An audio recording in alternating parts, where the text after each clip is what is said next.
Salute MBK, NBA. Salute Nick family. Welcome to Dope Soul Sports Talk, a member of the NBK family.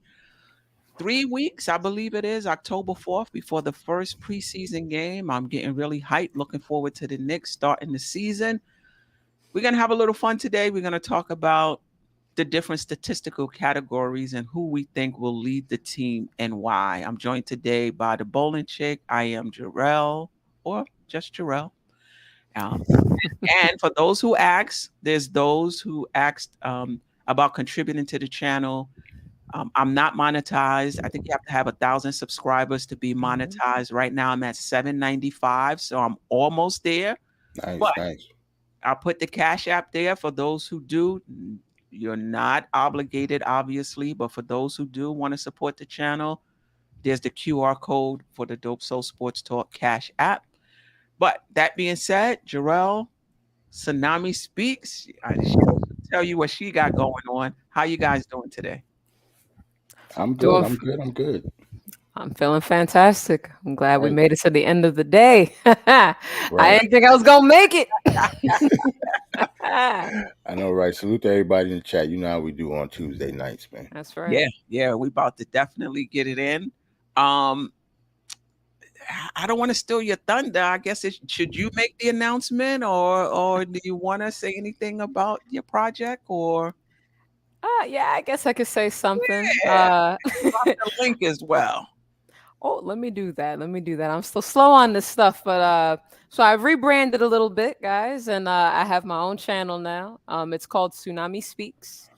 I'm gonna be doing a few videos about the Jets and the Knicks coming up. Right now, it's a lot easier to do Jets content just because the season's going and all sorts of stuff is going on. But I'm gonna keep growing the channel, and I'd love to have you guys join at any point. You know, subscribe, like, comment, give me whatever flack you want to give me about my New York Jets, and of course the Knicks once we start. Yeah, Nice, and nice. 2 videos are up already. So when That's she right. puts the link in the chat, you get an opportunity to go check out the video, leave a comment. I'm not a Jets fan, but I'm a fan of the bowling chick, so I watched both the videos. Right. And she did well. You'll be happy to know her audio is crispy. You know, and she talked fluent Jets. Okay, Right. she knows what she's talking about. By herself for like Yes. over By half an hour. herself, yes. She That's said, Solo what's up. dolo. All It the was- Portuguese you want to hear and the stats. It was beautiful, man. Both of us have football channels now. We just started pretty much last week. Jarrell, yes. See, that's the thing. I've been on like so many other shows, and I've already had 2 shows of myself. Like I had a big interview with Eru on his podcast with Dairu. What is it called? It's not Eru Die has a Hard, friend. right? Die Hard has a friend. That's this little series Right. he has on. Right. And Steph was on the episode last week too. Yes, I was. So I went on his show and talked about the new show that I have. It's called Die Hard Giants Live. And I'll be going live every Giants game at halftime. That's dope.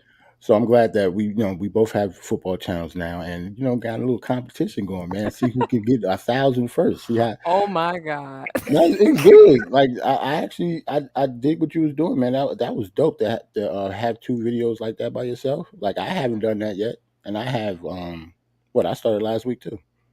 And that was a nice little accomplishment, yo. That was dope.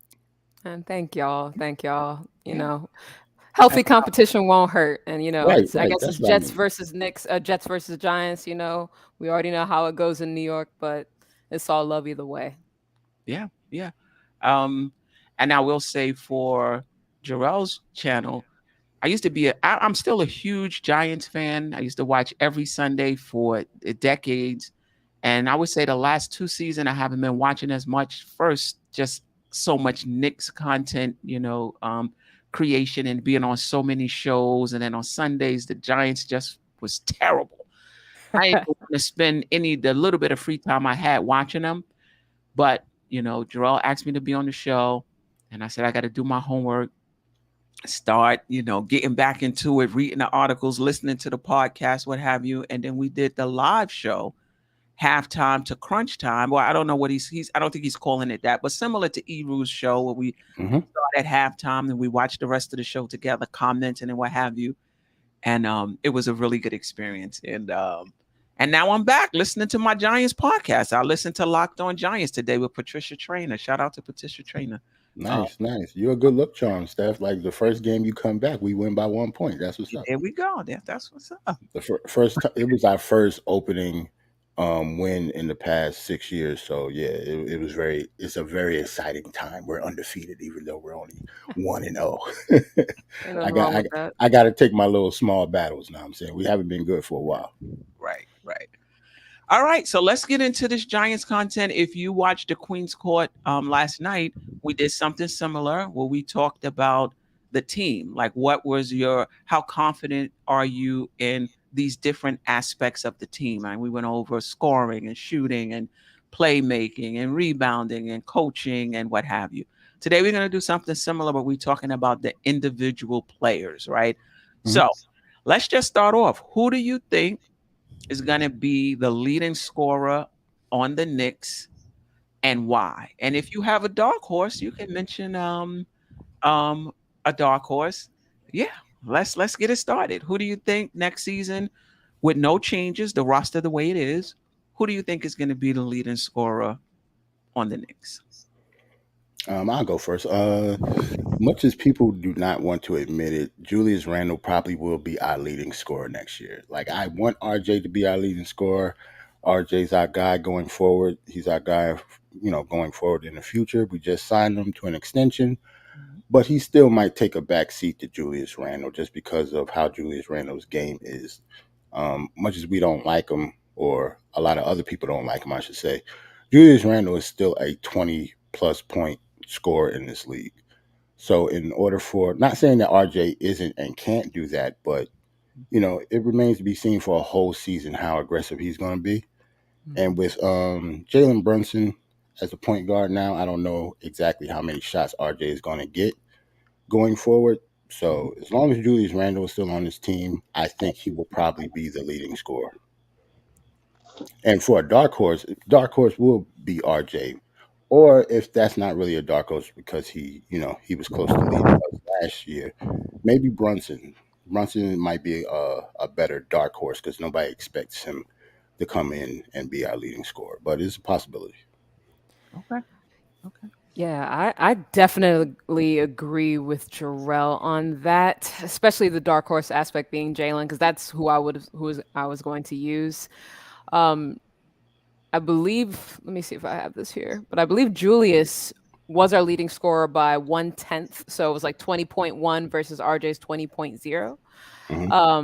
So I know they're going to be very close. I think it's going to be neck and neck. RJ might be, if I had to guess and, gun to my head, I'm going to say RJ still edges him just a little bit, since I think he's going to be more the focal point on offense this year after receiving the bag. I think the Knicks, the little bag. But after he got his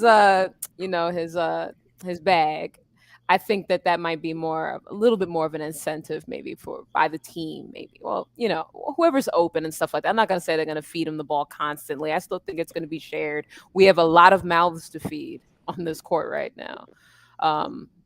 So I think it'll be very interesting to see. But if I had, gun to my head, I'm going to say that it'll be RJ by maybe like a point. So if Julius is 20, I'll say that RJ might be 20.9 or 21 or 22, depending on how this year shakes out. All right. Staf, how you doing today? I'm good, man. I'm blessed.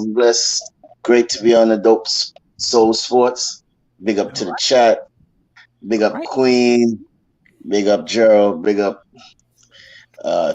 Bowling Chick. How you doing? We had a tough loss on Sunday, but we'll bounce back. Yeah, it was a rough one, but defense looked good. But anyway, good to hear from you, Staffa. I'm here. All right. Listen, all that jet talk. Listen, she has a channel now. Go subscribe to her channel. Right. Listen to her 2 videos. She got her already. She just started this morning. She got 2 videos out. and you can leave your comments. Word. You got to win a game before you start getting some bars on here, bro. Who you talking about? All right. All right, Gerald, take your little shot. It's all good. I'm just playing, man. I'm just playing. Staf, are we talking about who do you think is going to be the leading scorer for the Knicks? Next. Well, before I came, when I was listening, I was listening to Jarrell, and I listened to the bowling chick. It's surprising. I may have to agree with the bowling chick. RJ may be the vocal point of the offense. I have to agree, probably by like a point. Let's say probably 20.9, as bowling chick said, and Randall is 20.2 or 20.1. So I could see that happening. We got two 20-point scores, but I think RJ might have that particular edge over Julius and Jalen Brunson. But to Jarrell's point also too, don't sleep on Brunson. He could also be our leading scorer, just come out of the blue. So, but I'm still rolling with RJ. Yeah, I definitely think Brunson is a dark horse. I mean, he's going to have the ball in his hands a lot. And at least in Dallas, he's more efficient than RJ and Randall. So he can get 20 points taking less shots. Now it remains to be seen, will he be just as efficient on the Knicks, given, we're not going to have the spacing that they had in Dallas and what have you. So I wonder if that's going to impact, his efficiency. But he's a dark horse. I'm gonna go with I think it could be neck and neck. But the reason I'm gonna go with Randall is because I think last year was the first year, not 3-point shooting wise, but 2-point shooting wise, where his field goal percentage, I believe, was the lowest. Right. Usually from 2, he's a bit more efficient than he was last season.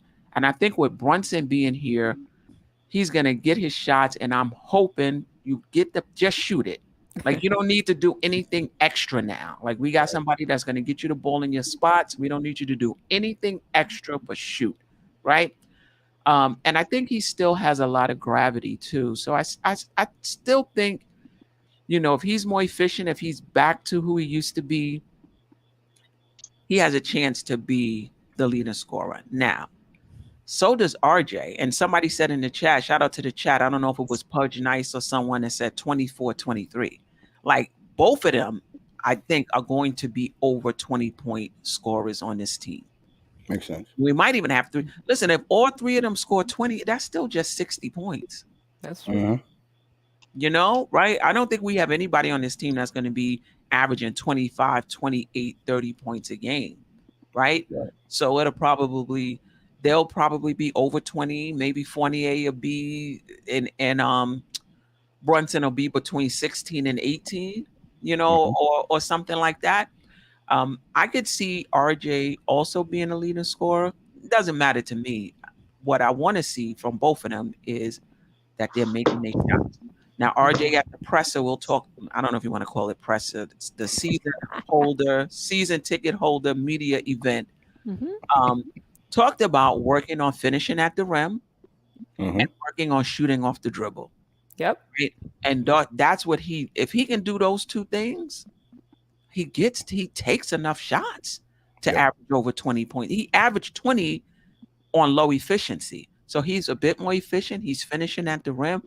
Easily, he can be over 20. Easily, he can be the leading scorer. But, sorry, I didn't even see that. But do you expect Brunson, Randall, and RJ in any particular order to be the leading scorer? Do you expect anybody else to jump into the top 3 other than those? No. I think that's the three right there. Yeah, I wouldn't be surprised. It really depends on how we hash out these minutes in regards to whether Quickly's going to get more minutes or whether D Rose is going to get minutes at all. But I could see Quickly potentially having. Again, he won't be in that stratosphere, but I could see him having 15 points off the bench instead of the 11 he averaged last year. Okay. I think maybe Cam. If Cam stays healthy, he should be the leading scorer, at There least we coming go. off the bench. Oh, he should be. He should be. Like those it just minutes. all depends on his minutes, and it depends on if he stays healthy. But if he stays healthy, Cam has the talent to score. Not at will if he comes off the bench, but he should be a 15 plus point scorer coming off the bench. He should. Go ahead, Queen. My only issue with Cam, if you want to call it an issue, is I don't know if he's going to get enough minutes. Right. If he's playing the three behind RJ, he might get to 14 minutes, That's true. So that's the only issue with him being the leading scorer, but it's possible. Stafford, you want to say something? Then I'm going to let Eddie C go. I mean, for the nerve to you bring up Cam, bro. It's like, come on, Gerald, please. I don't hate Cam, man. It's not the hate on Cam, bro. I don't see on that second unit, to tell you the truth, it's gonna be Rose, IQ, and Obi. I don't see where, even if he was to get minutes, I don't see how he's going to average 14, 15 points, as you said. Now, if you want to say IQ, as what Bowling Chick said, I totally agree 100%. That's probably the only person that's going to be close to 15 points. Maybe Derrick Rose, if healthy. But I don't see, I just don't see it, bro. And there's no hate to Cam, yo. There's no hate to Cam, but I can't see it that way, Gerald. I'm sorry. All right. She's saying he's sorry like he's talking about your son, right? I'm cool. I'm sorry. Yeah, I'm cool. I think Cam just needs to stay healthy. As long as Cam is healthy, I think. And get an opportunity. Right. That's true. But like Stafford said, the opportunity is, will be slim pickings if he's going to just stick behind RJ, if they don't move him around at all. If they don't move him around. Correct. Eddie C, how are you?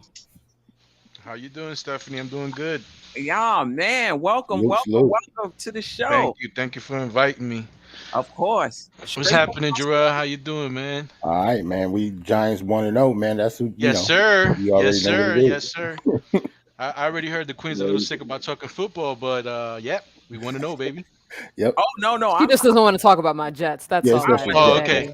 That's all. Salute, Bowling Chick, Staf of the Dawn. What's happening? Yes, sir. What's up? Everything's good. Good, man. It's Costa Rica, man. But beautiful, like always. A little rainy, right. But sun shines in the morning, rains in the afternoon. You know how the tropics get. Yeah. All right. Salute to the chat. Again, thank you for inviting me, Stephanie. And so I guess the question is, who do I think the leading scorer is going to be? Yes. I am a big fan of Jalen Brunson. I believe that he's going to be the leading scorer this year. I believe that, I guess I'm just going to throw it all out there. I think he has a chance to be an all-star this year. And I think he is the key component and the missing link to what we needed on our team. Okay. For us to take a next step, for us to be a better team, a more cohesive team. And I think he's really going to be that guy that's going to propel us. He's not the sexy all-star type name, but I think he has the game. So I'm really high on him. I think he's going to do wonders for us, and he's going to lead us. If we're gonna be a good team this year, or at least get into that top 6, talk in the playoffs, in the league, in the East, I think is going to be on Jalen Brunson's shoulders. Wow. I have a question for you. This is from Building Blocks, a comment. He said, if Brunson is our leading scorer, then we are doomed. He needs to facilitate. Your thoughts on that? I think he can do both. I mean, the leading scorer doesn't have to necessarily score 25 points every game or 26 points every game. You know, there's it's a long game, so you're able to score 20 some odd points. He goes to the free throw line a lot. He shoots it at a high clip, so you're getting at least 5 or 6 points at the free throw line. The clock is stopped, so there's times where he can get his buckets. There's times where he can facilitate, but I do believe, I don't think Jalen Brunson has ever been that type of guy that is going to get you 10 assists per game, right? Right. But from 5 to 7 per game is fine for me. And if you look at the league, there's plenty of point guards out there that do get you 10 assists per game and still score you 25 points per game. So it's not something that's out of the realm of possibilities. I just think that he's that guy. Yeah, that's true. And to your point, and he's efficient. So it's not like for him to get 20 points and 8 assists, he needs to take 20 shots. Like he can get that, taking I don't know, 12 shots, going to the line, a couple of threes. So you're right, he can get 20 and it doesn't even look like it because he's very efficient. So yeah, that's a good point. And I agree with you in terms of I think he is the key to our season. I think he's definitely the key to Randall being able to score the way we need him to score. The ball is not going to be in his hands the way it was, right? So Brunson getting it to him, that's going to be the key. I think RJ is going to be handling the ball much more than Randall, right? He's out there on the wing. So I think RJ will be able to get his shots because he'll be bringing the ball down. But for Randall, my hope is he's just running straight down the court and waiting for others to get him involved. So for me, in a perfect world, Randall is much more dependent on a Brunson and a RJ and these other cats to get him the ball. Whereas RJ, again, in a perfect world, will have the ball in his hands more and will be able to do what he does. So, I think we all agree, though, that our top 3 scorers will be those 3. It's just in what order will they be? And I was thinking about this today. Those are our 3 best players. Like this season, whether we finish 6, like Eddie C is talking about, or 10, or don't even make the playoffs at all, play in at all, it's going to come down to those 3 players. Now, sure, if Obi improves, it's going to help. If Grimes improves, it's going to help. If Quickly improves, it's going to help. But I don't really see those guys carrying us. I think even if they play well, if Randall is a mess, if RJ is inefficient and not finishing at the basket, if Brunson is not who we think he is, it's going to be hard for any of those young guys, no matter how much better they are, to overcome those 3 not showing up and playing super well. What are your thoughts on that? Yeah, that's true. I mean, Jalen Brunson doesn't play well, then I don't want to say our team is doomed, but yeah, we're not going to be a winning franchise at all. Like he's definitely the key. He's the key, and I would say to your point earlier, his efficiency is going to need to stay around where it is right now for us to really succeed. He, as of last season, he was taking 12 and a half shots a game and averaging 16 points on that, on 50% field goal percentage and 37% 3-point percentage. You bring that to this team, that's a big, huge difference for us, and 5 assists as well with that. So that would make the difference. I'm not sure that I could imagine him as the leading scorer every night, though. Eddie, I don't think you're wrong. It would just surprise me if we saw it. But I'm fine with that. I don't think that would result in doom for the team at all, as long as all the efficiency is there from him. Yeah, I also gotta agree He is the missing link to our team. But to say, Eddie, that I just got pushed back a little bit on the 6th spot. Have you seen the East? Have you seen how the Yeah, East? Have you I've seen definitely how the seen East these. how the East has improved? Did you Yep. see Cleveland just got someone? You know, Someone. Chicago is not changing. Miami is not changing. Toronto is not changing. Milwaukee is not changing. The Nets still got Kyrie and Durant. So I mean, look, Eddie. I want to agree with you so bad with this whole 6 thing, but I just gotta push back on that a little bit to say that there's most teams that's just better than us at this point. I'm not saying that we can do it as to what Steph said. If everybody plays right, Randall isn't a mess. RJ is finishing at the rim, and Bronson is he who he is. Then I could say yes. But for right now, just on paper, I think I see us between 10 and 8. Mm-hmm. You Well, know, to answer back to first what Bowling Chick said. Obviously, they're not the leading scorer doesn't have to be the leading scorer every night, right? Right. Like this is a season long statistic. So to me, as long as he's the one that's making the most points and being the leader of the team, basically taking the last shot sometimes in the game, because I think that if I want anybody on this team to make the last shot, I think it's gonna be Brunson. I would want it to be him. Um, and then going to what Staffa is saying, um, I'm not saying that we're going to be the 6th team. What I'm saying is, if Brunson does what I think he can do, we have a chance to be there around the 6th area, because that's where my focus is at. Um, I'm hoping that the Knicks are as well. I'm focusing on certain teams this year. I'm focusing on Atlanta Hawks. I'm focusing on the Cleveland Cavaliers. I'm focusing on the Chicago Bulls.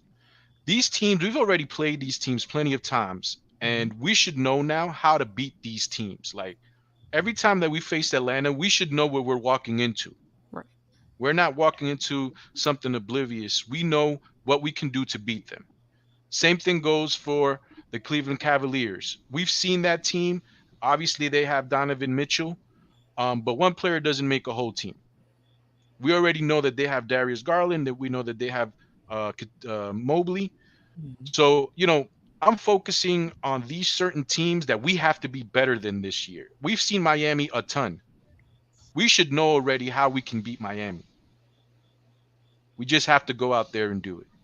Well, you may know how. Love your You gotta be mentality. able Let's to go. execute it. But this is Turn what me up. this is right. This is what I will say. The chance for the 6, like some of those teams you mentioned, like they're not solidified. Like we just looking at it on paper and saying, well, Atlanta will probably finish above us. The Bulls will probably finish above us. I really believe Cleveland is going to finish above us. But I get what you're saying. There's certain teams that's not really solidified, and if the Knicks are on point, they can move up. From instead of 8 to 10, like Stafford, which is kind of where I'm at. Toronto, or Toronto can fall off as well on paper. You could say, but for us, the Knicks, that paper has to come alive. Like for us as Knicks, most definitely, it's those 3 guys, in my opinion. Brunson, RJ, Randall have to show up big. I can't imagine IQ even having the opportunity to score 20 points a game and raise the ceiling of this team, right? They're just not going to get those minutes to do that. Right.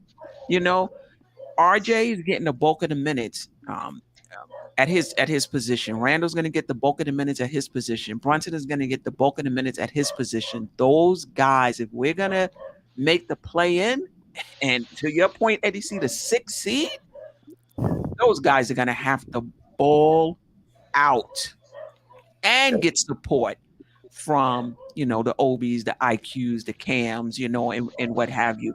But it's those 3 guys right there that has to show up. Yeah, I really don't want it to get lost in translation. What I'm trying to say about that, about that 6th position, it's not that I'm saying that the Knicks are going to be there. What I'm saying is, if Jalen Brunson does what he's supposed to do, and like you just said, we're on point, that's where we should be looking at.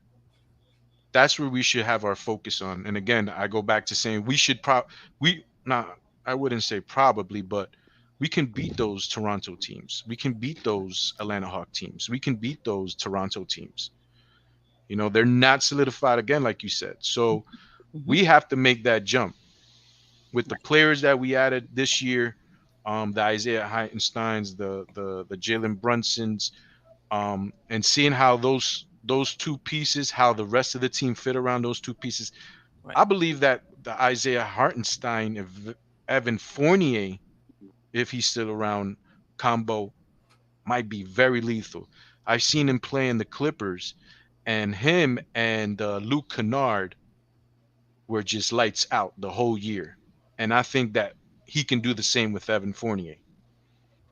So, yeah, I mean, if both of them are in that second unit, I mean, if they decide not to start Fournier and put him in the second unit with Hartenstein, I could see that. Even if they don't, even if Fournier starts and Isaiah Hartenstein, and this was one of the points that I wanted to bring up. The team has never been as flexible as it is right now. We've never had as many pieces that we can move around. Like we can roll out there a lineup of RJ Barrett, Isaiah Hartenstein, and Mitchell Robinson against the Cleveland Cavalier team. We can also roll out there a lineup of Isaiah Hartenstein, Randall, and Evan Fournier at the 3, IQ at the 2, Derrick Rose at the 1. The thing with me is if Thibodeau, right? If Thibodeau, well, he came in with a beard, so he might be wanting to try some new things. I saw that. Okay, so a whole new tips. If he's ready to change a few things up, he has the team to do it. Yeah. Let me put up Sherwin's comment. Shout out to Sherwin, always rocking with us. I appreciate your support, Sherwin. The only thing I would push back, Sherwin, is Charlotte and Washington. Now, you can argue, and I get your point, Eddie C. You can argue that Toronto, Chicago, Atlanta is not solidified. You may even say Cleveland. Maybe they'll have chemistry issues. I don't know. But Charlotte and Washington, I think the Knicks, I think. Yeah, I think we got it. I think we're better than them. We're better than them. Yeah. Like, talent-wise, on paper. Should be. On paper. Yeah. But what I will say about Charlotte is don't sleep that because Bridges is not there, that nobody else is going to pick up the slack. Like that nobody else is going to step up. That's the only thing I will say about Charlotte. Washington, the issue there is just health, right? You got Bradley Beal and you got a very healthy Porzingis that's playing 82 games. That's a problem, yeah. That's a problem because I love Porzingis' skill set and I love the way he plays when he is healthy. Washington is better to me than Charlotte is. Yeah, they are. And Cleveland, if there's one, I mean, if I'm looking at it as somebody that's going against Cleveland, it's their 3 spot. You know what I'm saying? Excuse me. It's their 3 spot. Even if you put in LeVert, I mean, RJ Barrett should eat all day against Cleveland. RJ Barrett should probably have his best games against the Cleveland Cavaliers. Nah, you don't think they'll put Mobley on him? I don't think Okoro. He's a strong. I like the Okoro coming out of Illinois. Illinois, was it? I don't know. Okay. Yeah, I don't remember. No, Virginia. It was Virginia. He played for UVA. I should know. It was Virginia. but I don't. He should not be able to guard RJ Barrett. At this point in Well, time, he shouldn't be able to hopefully guard RJ Barrett. the new and Ar- improved I was RJ. about to say Auburn. Yeah, it's Yeah. he Okay. went to Sorry. Auburn. You're Orange right. and It was blue one of uniform. those Yeah, yeah. orange and Right. Mhm. I threw Uniforms out all match. the college orange teams and didn't even hit one. Right. I had to think about that. Yeah, it was Auburn. All A right. couple people in the chat said Auburn too. Yeah, Yeah. Auburn. All right. So let's Average move on. slugger, my man. Who do you think will be our best defensive rebounder? I'm not talking about rebounder total, but even if we did, Mitch still was 8 rebounds, right? Even if we did put him in, it was still 8. I know last year it was Randall, but Mitch, hopefully he'll get better as far as defensive rebounding is concerned. Sorry. RJ's a good rebounder at 6 for his position. I still think Randall will lead the team in total rebounds and defensive rebounds. But any dark horse or anybody who disagrees? Nah, I think it's Randall. It has to be Randall. I don't have faith in Mitch. I don't know. Like, don't get me wrong. I have faith in Mitch. Maybe if he does play more minutes, he should average at least 2 more rebounds to me, and that's all he needs in order to get the 10. But then Randall might mess around and have 11 or 12. So I don't know. I still have Randall as number 1 by far. Right. And I think Mitch minutes might be down because of the sharing with. I mean, he always shared minutes, right? He always shared minutes. That's true. I think he might share it even more now. Well, Hartenstein, right? Hartenstein. I was just really talking about from a health perspective. But yeah, but you're definitely right. Hartenstein might definitely eat into Mitch's minutes, and he should. Right. Yeah, I believe Mitch averaged 26 minutes per game. I think the last time we looked at it, at least that's the number that's coming to me. So I think it will be almost a half and half split potentially, depending on matchup for Hartenstein. Not to jump in there, sorry guys, but I want to say that I definitely think it's going to be Randall. A, that's what he has been doing. B, when he has bad games, kind of like Carmelo used to be, he focuses more on the boards. So I think that's going to be where he's at, and he's not an offensive rebounder. So by default, he's going to get him off the glass on the defensive end.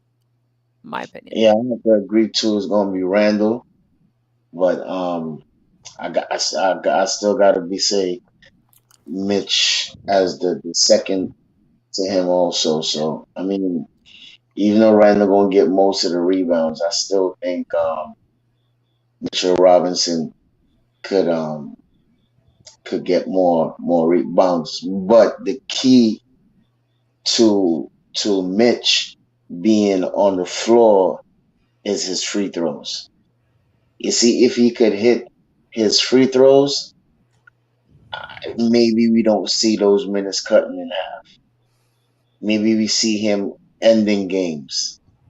So he showed a clip the other day that he was working on his free throws. Hopefully he could bring that up. And if he does bring that up, I think he may get more minutes than 26. He may probably bump up to 2 more minutes to 28. And as the Jarrell said, it depends on health also too, because this boy, he jump and he breaks a pinky toe or something like that. So hopefully he could stay healthy for the rest for the season. But Randall all the way, 100%. Yeah, I agree. I would have Mitch as my dark horse if he's able to get the minutes, and if his free throw shooting is up to, I forgot if that was the bowling chick's point or Stafford's point, he may see more minutes down the stretch. I mean, right now I have Hartenstein closing just because he's a better free throw shooter, and you still get some rim protection and you get some spacing with him out there. But if Mitch is shooting free throws better, then that's on Tibbs now. Do you want the offensive guy right now, or do you want the better rim protector right now? But if his free throws stay between 40 and 50%, I don't know if he gets more minutes, right? But he's my dark horse. With more minutes, he's the dark horse to lead the team in rebounding, and I would be ecstatic if Mitch led the team in rebounding because I've been calling for that. Yeah.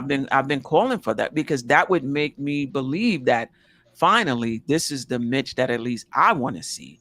Double digit points, double digit rebounds, close to 2 blocks a game, all over the place. If he's not blocking shots, he's deflecting, he's altering shots. Like that's the type of activity I would like to see from Mitch. So I'm hoping this is the year for that. Right. And it actually gets Randall off the hook with it having to rebound every night too. Yeah. Like a lot of I guess a lot of the things that Randall did last year, hopefully he's not going to have to do this year. So I don't know, maybe he can have a little more energy on rebounding because hopefully he shouldn't be able to, handle the ball like he did the past couple years. I actually think Randall might have his best offensive rebounding year of his career this year. He gonna have When to try to snatch him from Mitch when they from Mitchell. I mean, that's great to have two guys, but the reason why I say this is because sometimes there's certain players, and Randall, to me, I've seen him do it a couple of times already, where if you have a player who can dribble the ball, and they have that connection where he know that he might go up for the shot, Randall just makes a beeline for that offensive board.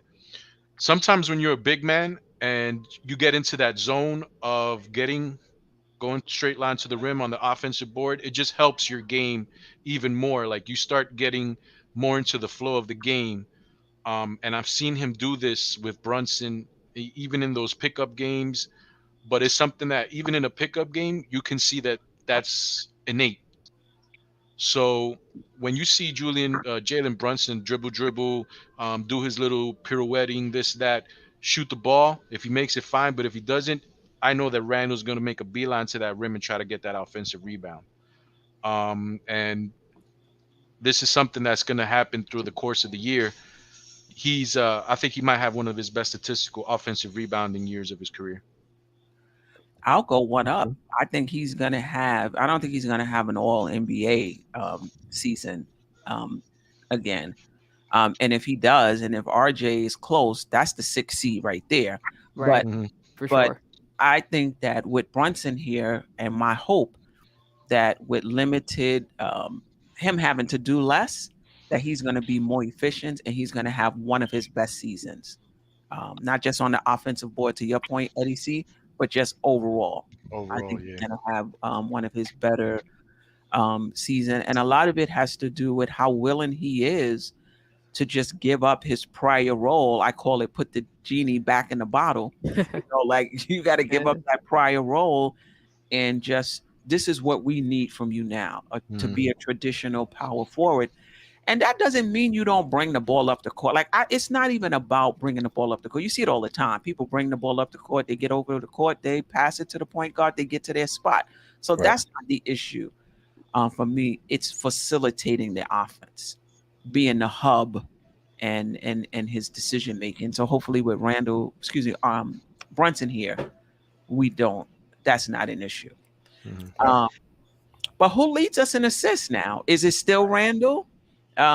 Is it Brunson now? This speaks a lot to whether or not we believe Randall is going to accept his role as the not being the primary ball handler anymore, or the coaching staff kind of lays it down in because I felt like when Kemba was here, who to me plays better with the ball in his hand, I felt like the players was negotiating who's gonna bring the ball up instead of the coaching saying this is the way it's gonna go.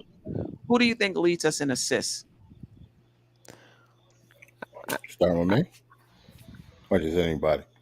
No, go ahead, Jerome. Okay, I think it will be Brunson. Maybe RJ a little after Brunson because I think RJ is going to have the ball in his hand a lot more than he did last year. I don't think they're going to put well, at least I hope. See, this is all on Tibbs, so I don't even know if I believe what I'm saying right now. So, like, if hopefully Randall does not have to spread things around like he used to. So hopefully it's Brunson. I think it's Brunson. The dark horse is RJ because I think he's going to have the ball in his hands more.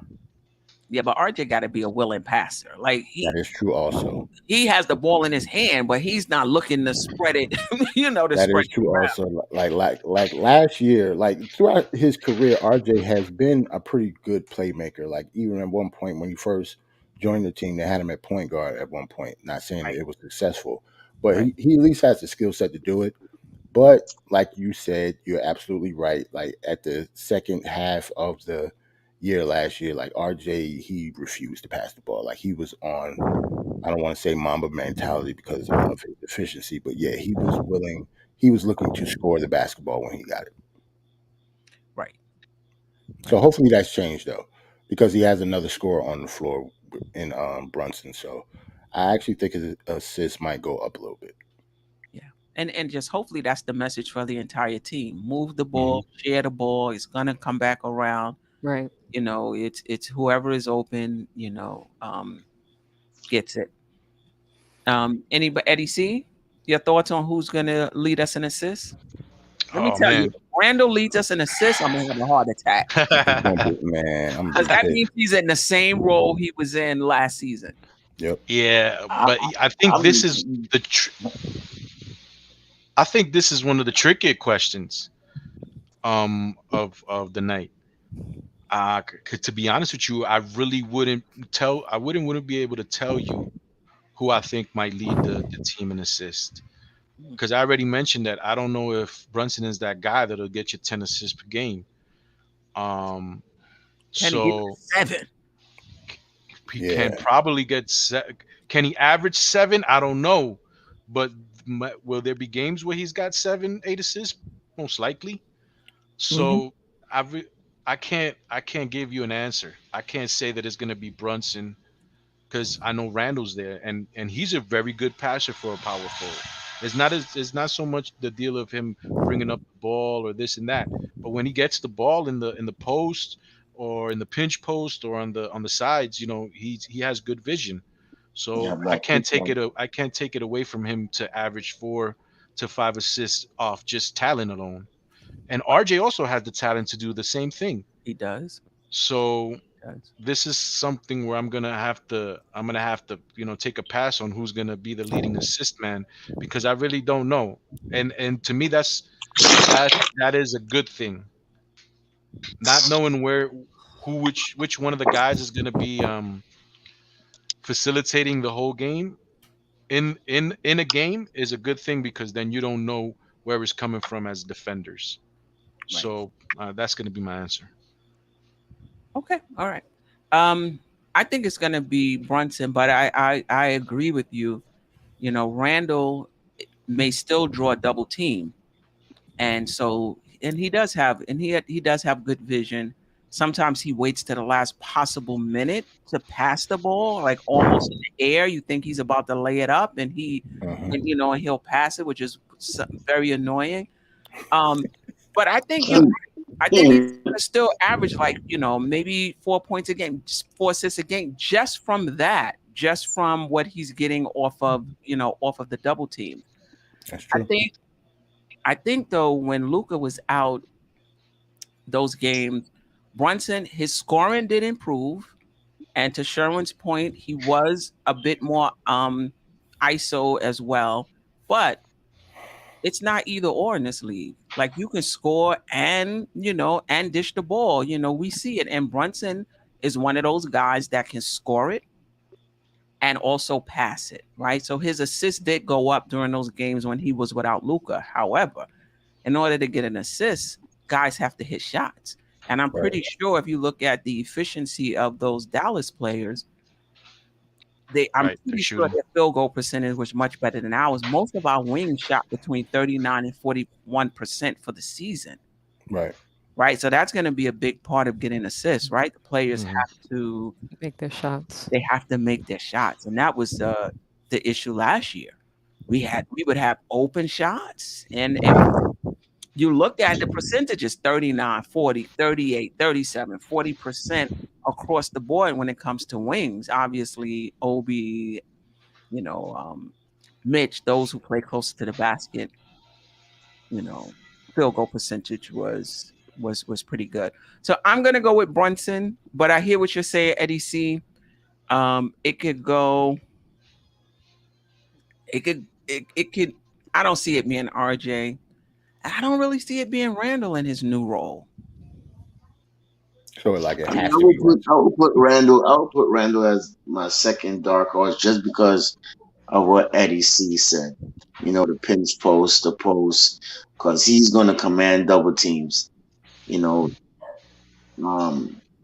as much as some of the fans don't like him, he's still one of the main guys that's going to get the not the main attraction, but the attraction also too when the ball goes in his hand. So when he gets those kickouts to Grimes and Fournier and even back to Bronson, even Hartenstein, to hit those threes, that's where he's going to get an assist. But Bronson is the person that's going to have the ball in his hands more and going to be facilitating more. So I would probably say him also too will be leading the team in assists, but I wouldn't sleep on Randall because that's his forte. For the past nine seasons as he's been in the league, at least 6 assists. To be in that range over there. So I wouldn't be too surprised if he was just to be leading assists, not facilitating, but just out of the post and being a good passer in that type of way. Yeah, off mere talent. Just Yeah. off mere talent, he'll get because not necessarily bringing up the ball, but just on that talent, as you were saying. Right. Still Knick fans disagree with us. Shout out to Ron. He said, sorry. If Randall leads the team in assists, the Knicks have a problem and once again have no direction. Oh wow! I mean, I would agree with that if he's leading the team in assists because he's the main facilitator. But Eddie C and Stafford brought up a point of he could lead the team in assists just by passing out of the post. I know. Is that basically what you guys are saying? Like not even being the main facilitator, just by passing out of the post when he's double teamed, he can lead the team. But if that happens, that just tells me that the Knicks are not hitting shots. Because how many But Queen, not necessarily all the time you gotta bring down the ball and give it to Randall in the post. It don't have to be that play all the time. It's in the flow. It's in the flow of the game. It's in the flow of the It's game. in the flow of the game. Just certain positions that the players are in, certain decisions that you make. It's not something that's like set in stone. Like this is the certain play. It's just playing basketball. It's just basically going out there and playing basketball. And again, off mere talent, he does these sorts of things.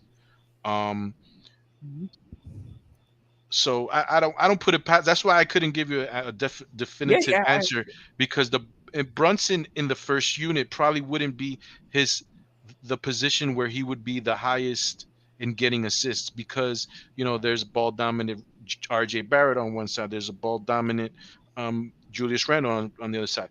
I will say this: once you get the Obi Toppins in there, once you get the Quentin Grimes in there, once you get the Emmanuel Quickly's in there, he'll be able to facilitate a little bit more and get up on an open court, and because those guys are conducive to that sort of play. Right. But even though I don't think he'll be playing with them though in the second team. I would love for him to be able to do it, but that's neither here nor there, I guess. Let's see what happens during the course of the season. Right. That also blends into why I think Brunson might be leading scorer because he's going to be a lot of isolation basket. Like I'm pretty sure you're going to see a lot of dribbling from Jalen Brunson doing his thing and either going to the basket or shooting step backs. Being that type of guy that we've been wanting. Not Donovan Mitchell, obviously not all these guys, Anthony, but for us, he's going to be that type of guy. We've been missing that type of guy for about, I don't know how long. So Yeah, he might be the best shot creator on our team, right? I mean, Yeah. Derek I Rose would is I a would say so for shot Brunson. creator. Yeah, in terms of being able to get his own Yes. to get and his then own and then if you imagine if you have a Um, lineup out there with Brunson and Rose at the two, Mhm. if Rose is healthy, man, it's those are two guys that you have to account for. It's just we're hopefully we'll be okay. I may be a little bit more optimistic than most, which is not my forte, because I'm usually very pessimistic. But I like what our team looks like. Like Yeah, I would agree with that. if I'm building a team, there's certain things that I really like about how it went down this year. I would not agree with that, but I will agree that given that we weren't able to trade for a closer or a scorer or a star, to me, this is the next step. Just let this team rock right here. Don't give up any of your assets for anybody else. Just let this team rock. Right. Um, Even though we didn't get Donovan Mitchell, getting Brunson was a huge plus. yes. no doubt about Huge plus. And if It's we like, get Donovan Mitchell, it kind of like rears Brunson. I wouldn't say useless, but it really puts a damper on what he can do. I think Eddie C. I think you see Brunson a little different than at least I see him. Now I was Mhm. very high on him. I wanted him before people even started talking about Brunson. I identified him as somebody I would want for the Knicks, but I don't see him as that guy. I see him like when you think about Marcus Smart, like just a piece. Like you got your scorers, you got the those guys who do what they do, and you got that Mhm. steady point guard who's a leader. He'll hit the three and will make sure you get good shots. So I don't really see how Donovan Mitchell would have got in the way of him because I don't really see him in that mold. Now, that being said, I have seen people say that Brunson has another level and that he wasn't able to show that when he was with Dallas and that we're going to get the opportunity to see. So maybe he becomes that go-to point guard, scorer, playmaker, everything. You know, well, Yeah, honestly, he looked the I, part when he was in the playoffs last He year. did. he did. and I will say at the beginning, when the first start started talking about it, I was kind of around where you're at. I thought he would be a piece. I thought he's a great pickup, but I didn't know if he was going to be somebody, and I wasn't even looking for that, right? Mhm. But as time went on, more things that I saw from him, he really grew on me as a player, and I think it's just this actually is not a diamond in the rough because I think people already saw it. Right. You know what I'm saying? Um, the the home like atmosphere that he's in is going to be real conducive to him having all of the confidence to go out there and do what he has to do. Mhm. Um, and now I've totally flip flopped on that thought of train of thought, and I think that this guy might be really really special for us. And if we can get another guy, um, we're cooking. You know what I'm saying? Like if we give Yeah. if Philadelphia by if Philadelphia, just flails out, Harden, does his Harden thing, and Joel Embiid is we go get Joel Embiid, and now we're gonna go for a championship. You think We give Philly them would all trade we. with us I mean, why? Because they're in our conference, in our division? in our division. I mean, has it happened before? It's happened before. I That wouldn't. would To shock me. really I pay. mean, Brooklyn traded with Philly, About to say it happened s- last year. That's so true, but I mean, the difference there was that's where he damn near demanded to go to. I don't see Joel Embiid demanding to come to New York, but I mean, I'm not saying it can't happen. It could definitely happen. It would shock me. But yeah, that go that would off. be that would be my that would be the piece that I would be looking for to Mhm. solidify that spot. Be a hell of a Um, piece. And I give up everything I got to get Joel. And like, if that's the next guy, like, he's the one that I want to really solidify my team. As it is currently constructed, that's the guy that I want. Well, it won't be currently constructed because you would have to give up a lot of those pieces to get them. You're gonna be left. It would be the picks, right? It would be the picks and play it. That's a haul. So like any that's RJ Barrett, right? And some Mitch RJ Barrett. That's maybe RJ Barrett. Maybe if they want to still go for it, that's RJ Barrett and Randall. That's pretty much anybody they ask for. Yeah.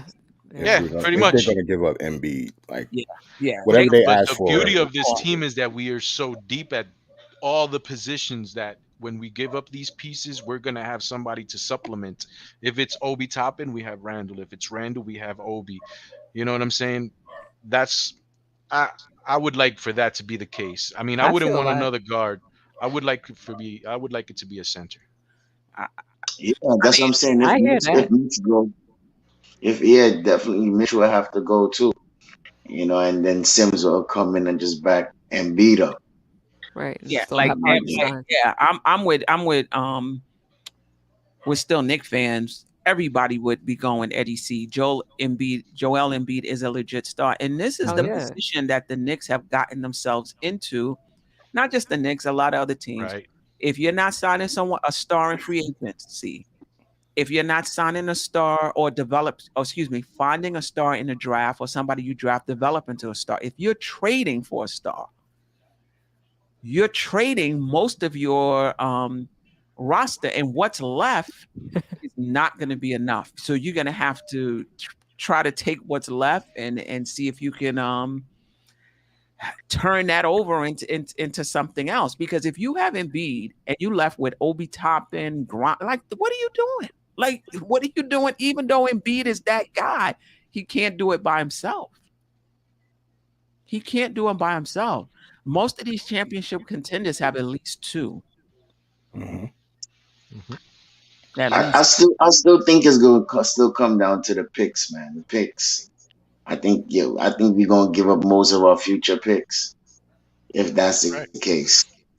I don't. Definitely, We're gonna give up some players, Queen, but I don't think it's going to be the whole roster.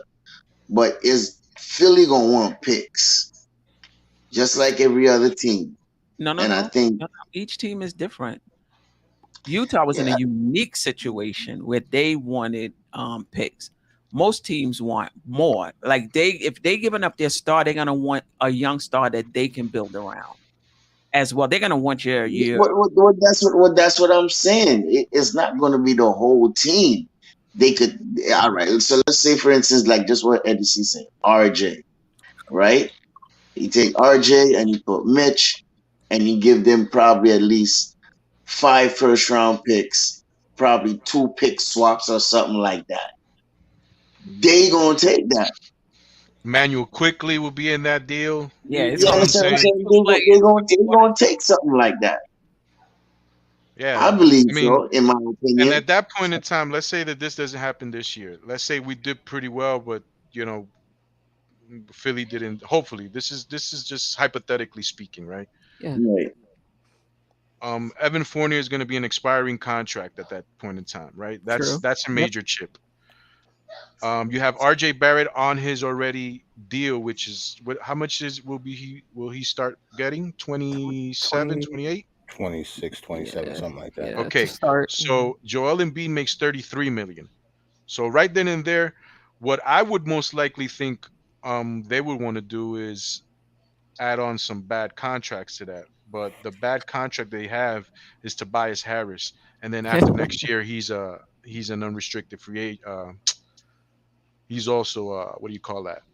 An expiring contract. So that's something that you can either keep him, or you could let him go just to get another a better player.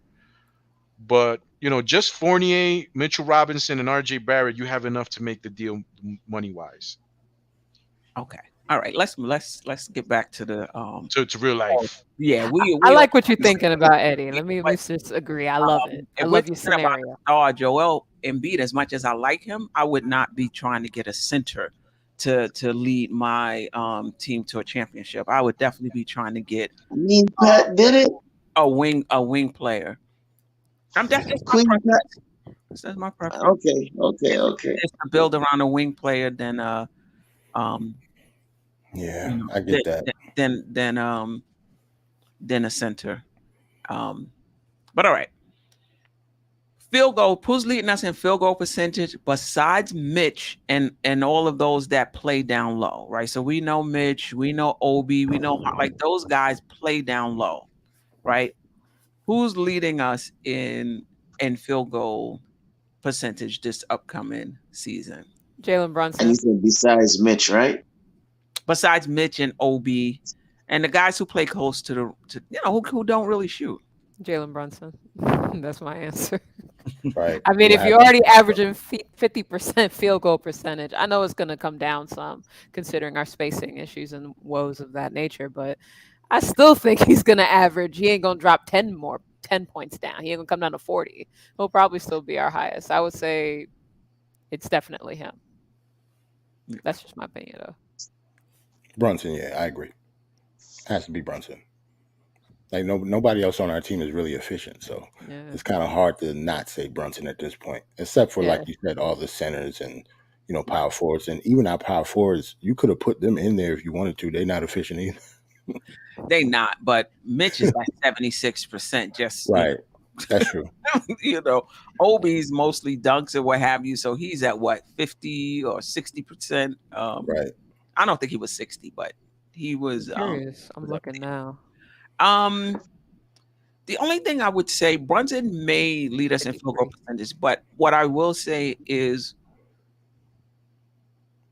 the spacing may be an issue for him on this particular team, and will he be able to get in the key and get those mid-range shots that he was able to get in Dallas, which he was really, really good at scoring in the key. Right.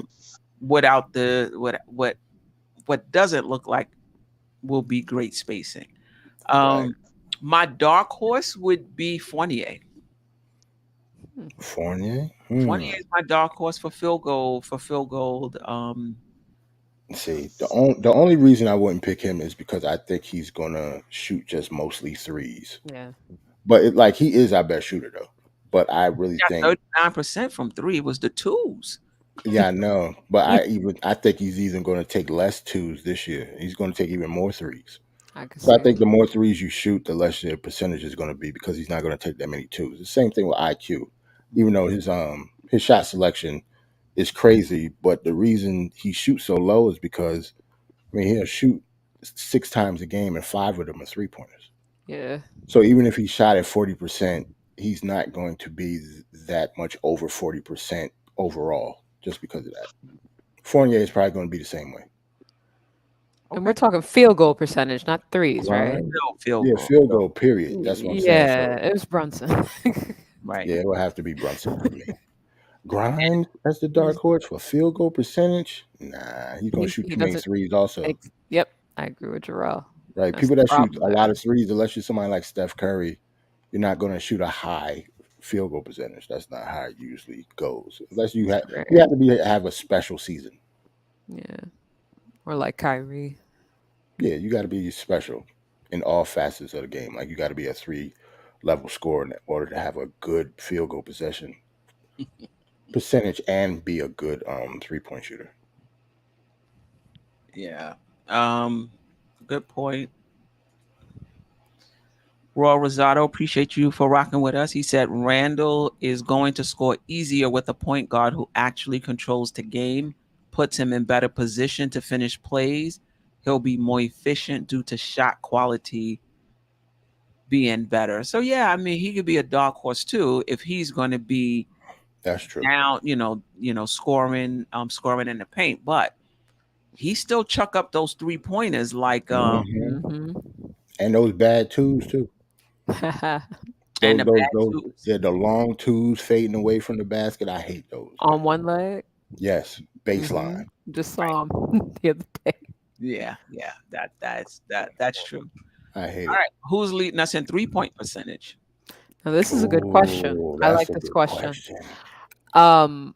Okay. Obviously we don't know what, who's staying on a team, but if everything were to stay the exact same, I'm still gonna go with Evan Fournier. Really? I think. Okay. But it's gonna be close. I think him and Grimes are gonna be neck and neck. I could also see if Cam gets minutes, Cam might actually shock us from 3. It just depends on how many shots he's jacking up from 3 too. I mean, he finished with. I wouldn't be surprised. Again, it depends on how many shots. If he's averaging like 12 minutes a game and he makes 2 threes per game, that's 66%. But obviously, that's not going to happen. You don't get the point that I'm trying to make. Okay. I think he'll shock us on that front. But if I had to pick, gun in my head, I'm going Fournier.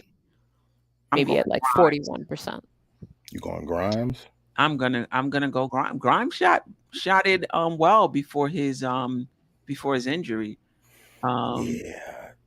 Yeah. Grimes is a good pick too because he's not moving when he shoot. At least like it's just catch and shoot. So that's true. Even though I call the boy soft, the boy could shoot. I'm going. Grimes is soft? No. He's talking about last time he said that about Fournier last week. Fournier. I'm talking about Queen. I remember. Let's see. I have one. My answer is Hartenstein. What? Mm-hmm. That's You didn't say that to mess with Staf. Analytically, yeah, he does have like one of the better shooting percentages. Right, because he's not going to shoot as much as. Don't get me wrong, he can shoot threes, but he's not going to shoot as much, so his volume is going to be low. So because of that, I think he will be like around 40 or a little over 40. You might be right about that. Because he shot at a really he took 30 for the entire season. He shot it at a pretty good clip though. Mm-hmm. And I'm gonna be on the fence with that one. On the fence on that one. So like Taj Gibson finished with 39.5% from 3.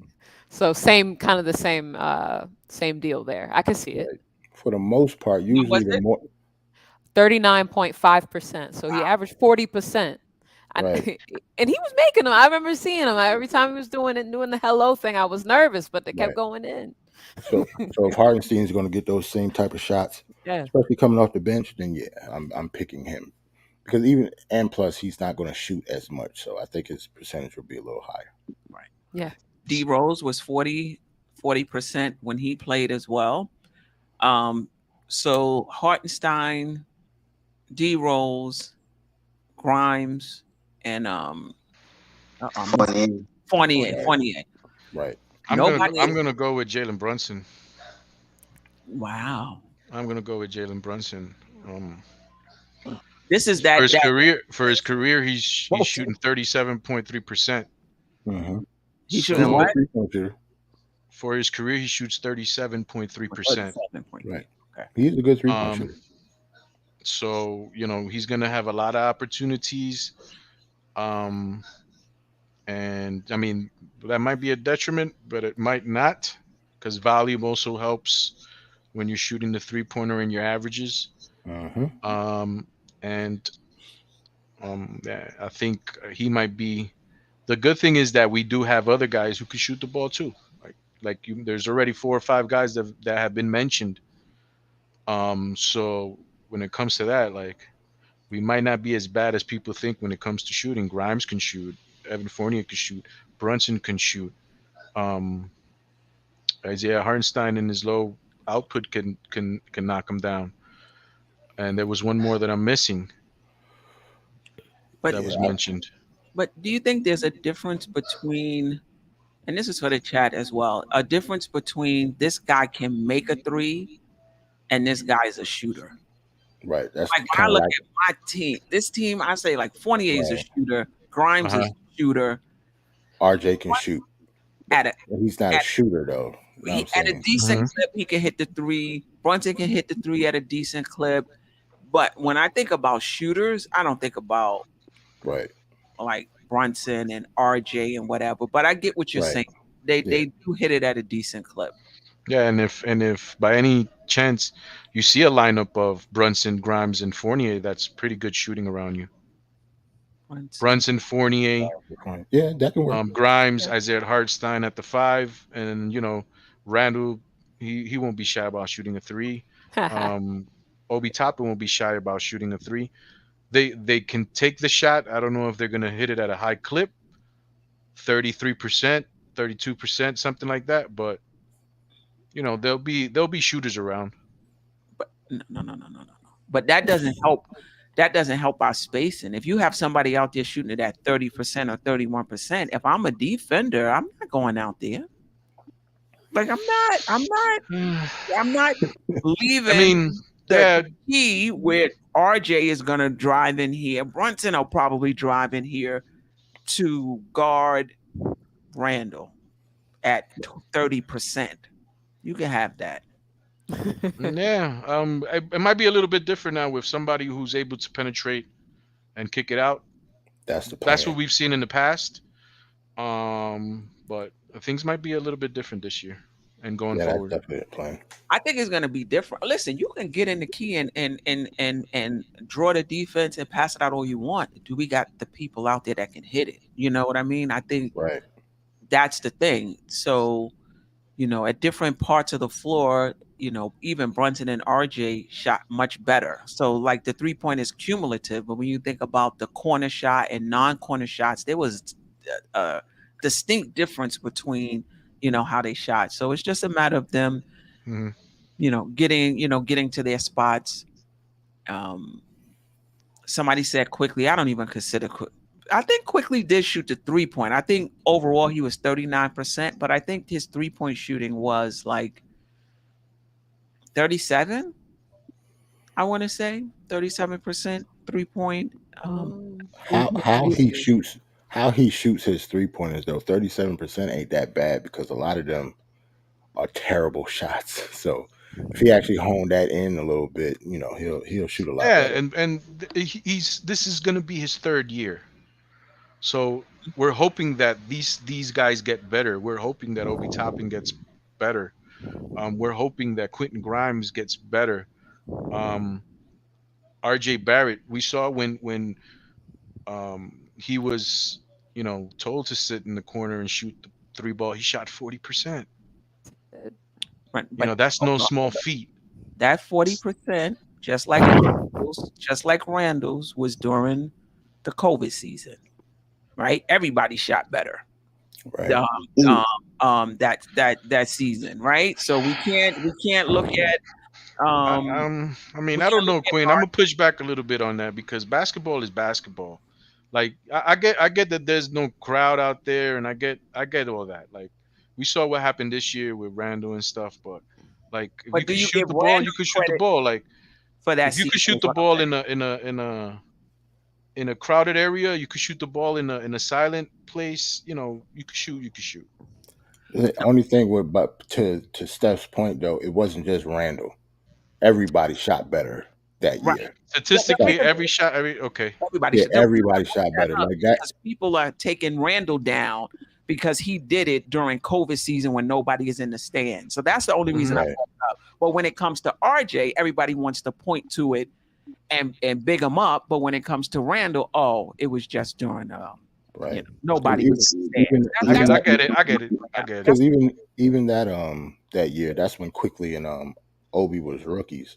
And even though Quickly shot 35% last year, when he was a rookie, he had to shoot almost 40. Had to be like 39%. Like he was actually 38.9. You're right. So everybody shot better. Even RJ shot better. RJ just a streaky shooter, but he shot way better than he did 2 years ago than he did last year. I don't know why that is.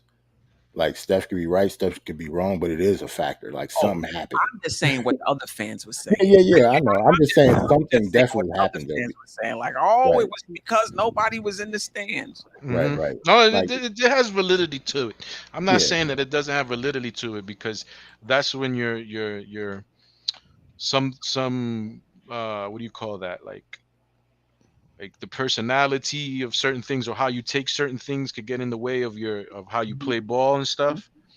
So I do get that part 100%. I just like go to the point of like when you can play ball and do certain things, you can do it in any place, anywhere, anytime. You know what I'm saying? That's the way I look at it sometimes. Yeah, no doubt about it. I get that. Let's get this question from Armani, the great Minneapolis. Hello, Miss Queen. Do you think RJ is going to be less, I believe he meant efficient, because he wants to prove to this administration that he deserves that contract, and RJ takes more shots of his average? I want to say no, but there was a time last season toward the end where RJ was really trying to average 20 points a game. Right. And I think that he just didn't pass as much as he could have. But I don't think it's hard for me to think that that's what's on his mind. I mean, he got his little purse now. I don't know what else there is to prove.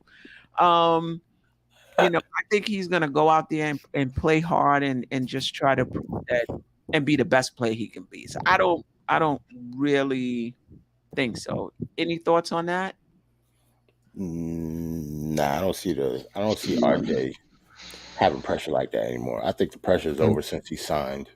I think if he did not sign that extension, though, I think RJ is a completely different story. RJ might be, he might be playing football instead of basketball. He'll just be going to the basket, with his head down, with the ball like this, with two hands going to the basket all the time. So as long as it's not a turnover, it's okay. Exactly. So like he would have probably went crazy if he didn't sign that extension. So to Steph's point, I think you're right. I think as soon as he signed, I think all the pressure was off of him. From his perspective. I think so. And the last question, and this is a good one. Do you think Brunson will have difficulty with Randall and RJ wanting and needing the ball to prove they are the number one player on the team? You know what? I think if they see the season is going downhill, maybe there'll be some of that. Right. Yeah. I think the problem will be their problem, not Brunson's, though. Yeah, it's the losing aspect. When you're winning, or at least when you're playing good basketball, and you know that if you lost in a good way, you did the right things, but it didn't turn out in your favor. A lot of things could get overlooked, and a lot of things can blend in easier. Once you're losing, though, that's when the doubt comes in. That's when the egos come out. That's when you get a little bit more selfish, which, case in point, I think that's what happened last year, because I don't see Randall as being that type of guy. And I definitely don't see RJ Barrett as being that type of guy where they're going to be like, nah, what are you doing? This is my, I don't see that. I don't really see that from those two guys. If anybody, I think it'll be Brunson that's going to be the one that's going to be mostly like, nah, I got whatever, this and that. But as long as everybody's winning or they're doing the right things, I think it'll be okay. I don't think that'll happen. I think as long as we're winning, I would agree with you. But I think Randall would have that streak that would have the most potential. But I don't think it's because he's trying to be selfish. I believe it's because, as one fan put it, I forgot who it was, he has a Kobe Bryant ego, but he doesn't have a Kobe Bryant game. Definitely. So I think it wouldn't be that, I'm going to be selfish. I need to prove to everybody. I don't even think it's about proving. He thinks he's that guy, And so when you think that you're that guy, that's how you go about your business. That's how you go about your game. So I don't even think it's about him being selfish. It's just he thinks he's a number one. And plus, to be honest, it's not like anybody else stepped up to the plate to take over that spot. Mm-hmm. At least RJ maybe tried last year. Yeah, but still that was after we started losing. Years, man. It's not going to happen like that. Brunson, meanwhile, he's been in the league. He's. I think it's a different dynamic now. Right. But until somebody takes that number one spot from Randall, he's definitely going to still think he's the number one player on this team. Yeah. And I ain't mad at it. I would like for him to think like that. I really don't mind it either. Somebody just has to take it away from him. I don't mind him thinking like that, but how does it play itself out? At the end of the day, though, Jalen Brunson's going to have the ball, though. He's the point guard. Yeah, and that's the key. That's kind of where it ends. Right. Yeah, that's the key right there. Well, he's gonna have to adjust. Cause if he really wants this to work, and he wants to be a team player, he will have to adjust. And I hear him even say that with the pieces that we got, he really think it's going to work. Now, if you're saying that, Randall, that means that you have to buy into the change. Mm-hmm. You understand what I'm saying? So I think he's going to accept that role regardless. You know what I mean? That he's not, although I like the mentality, he's going to think that, but he knows it's he gonna have to buy in. Yeah, yeah, this is basketball, man. Like everybody's gonna have to play their roles, and there's gonna be points in time when he has to be the man. Like if his matchup that certain night is a good match, if we're playing Sacramento that night and he's going against Sabonis, Yep. like do your thing. Like you know what I'm saying? Right, Like go get right. 40. You know what I mean? Barbecue chicken. And he will. Exactly. Do Don't know your about thing, that. bro. And there's not a lot of power forwards that can hang with him. Mm. You know what I mean? So do your thing. Like When I ain't he's mad at right. him thinking. When he's Yes, right. When he's right. I ain't mad at him thinking that he's all this and that, man. And then there's certain nights where it's like, yo, RJ has a better matchup. Like I said against Cleveland, maybe RJ should feast in Cleveland. So in my opinion, RJ should feast in Cleveland. You know what I'm saying? Um, and then there might be other nights where he's not. That's cool. You could disagree with that. That's fine. That's neither. That's not like an indictment on Cleveland or anything like that. I just want my player. I know that at that position, I have the best player, right, in the But game. he's dropped. I agree with you, but his game is to the rim, and his game is to the rim with Jarrett Allen and Mobley. Yeah, that's the only word. That's the Whoa. only thing I'm thinking That's about. a If he So challenge you're right playing there. basketball, right? You're playing basketball, right? So go to the rim, and if that's the case, kick it out. You're gonna get an assist if the guy makes the shot, right? And you're gonna make the defense collapse. You're either gonna get a foul shot, you can get a shot up. You know, there's different things that can happen in that sense, but the And he, matchup and in itself is where I'm at. and you know, Tibbs always say the game tells you what to do. It does, man. It really does. So if he goes to the rim and you need to kick out, make the right play. I feel what you're saying, Eddie. I feel what you're saying. we shall see. All right, who's the best one-on-one defender on the team next season? Mm. I'm going with RJ, man. He's striving to be a two-way player. I think he was. I keep on saying. I don't remember what they say. He's ranked as one of the best small forwards, I believe. But you know, he's gonna be up there with in my opinion, you know, as far as defense with the Kawhis and the Thibos. You know, I really think, because I think every night he is the one that's going to be guarding the best player, the Zach Levines, the what's the other one named in Chicago? DeMar DeRozan. DeMar DeRozan. So I think he is going to be our best defender, and he's going to go out there and do his thing. Although it's going to take a lot of energy out of him on most nights. But I think he's going to live up to the competition and take on the challenge. So, you know, I'm rolling with RJ to be our best defender. Okay, all right. Wow, the bowling chick. I'm at a loss for words, Staffa. I did not expect that answer at all. And then as his fan, I'm gonna go the other direction. So this is funny to me. Our best on-ball defender is what you asked. Right. I'm gonna say that it's Grimes. Wow. Either Grimes or Cam. I just don't think Cam's gonna get enough minutes to actually show that. But I mean, because I would say Cam is our most flexible, versatile defender. But Grimes will be our best on-ball defender, in my opinion. RJ is a great defender, and he'll get more chances to be a great defender against those best players, like you were saying, Staffa. But as far as like analytically speaking and all that, I don't think it's going to end up being him on the team. I think it would end up being Grimes.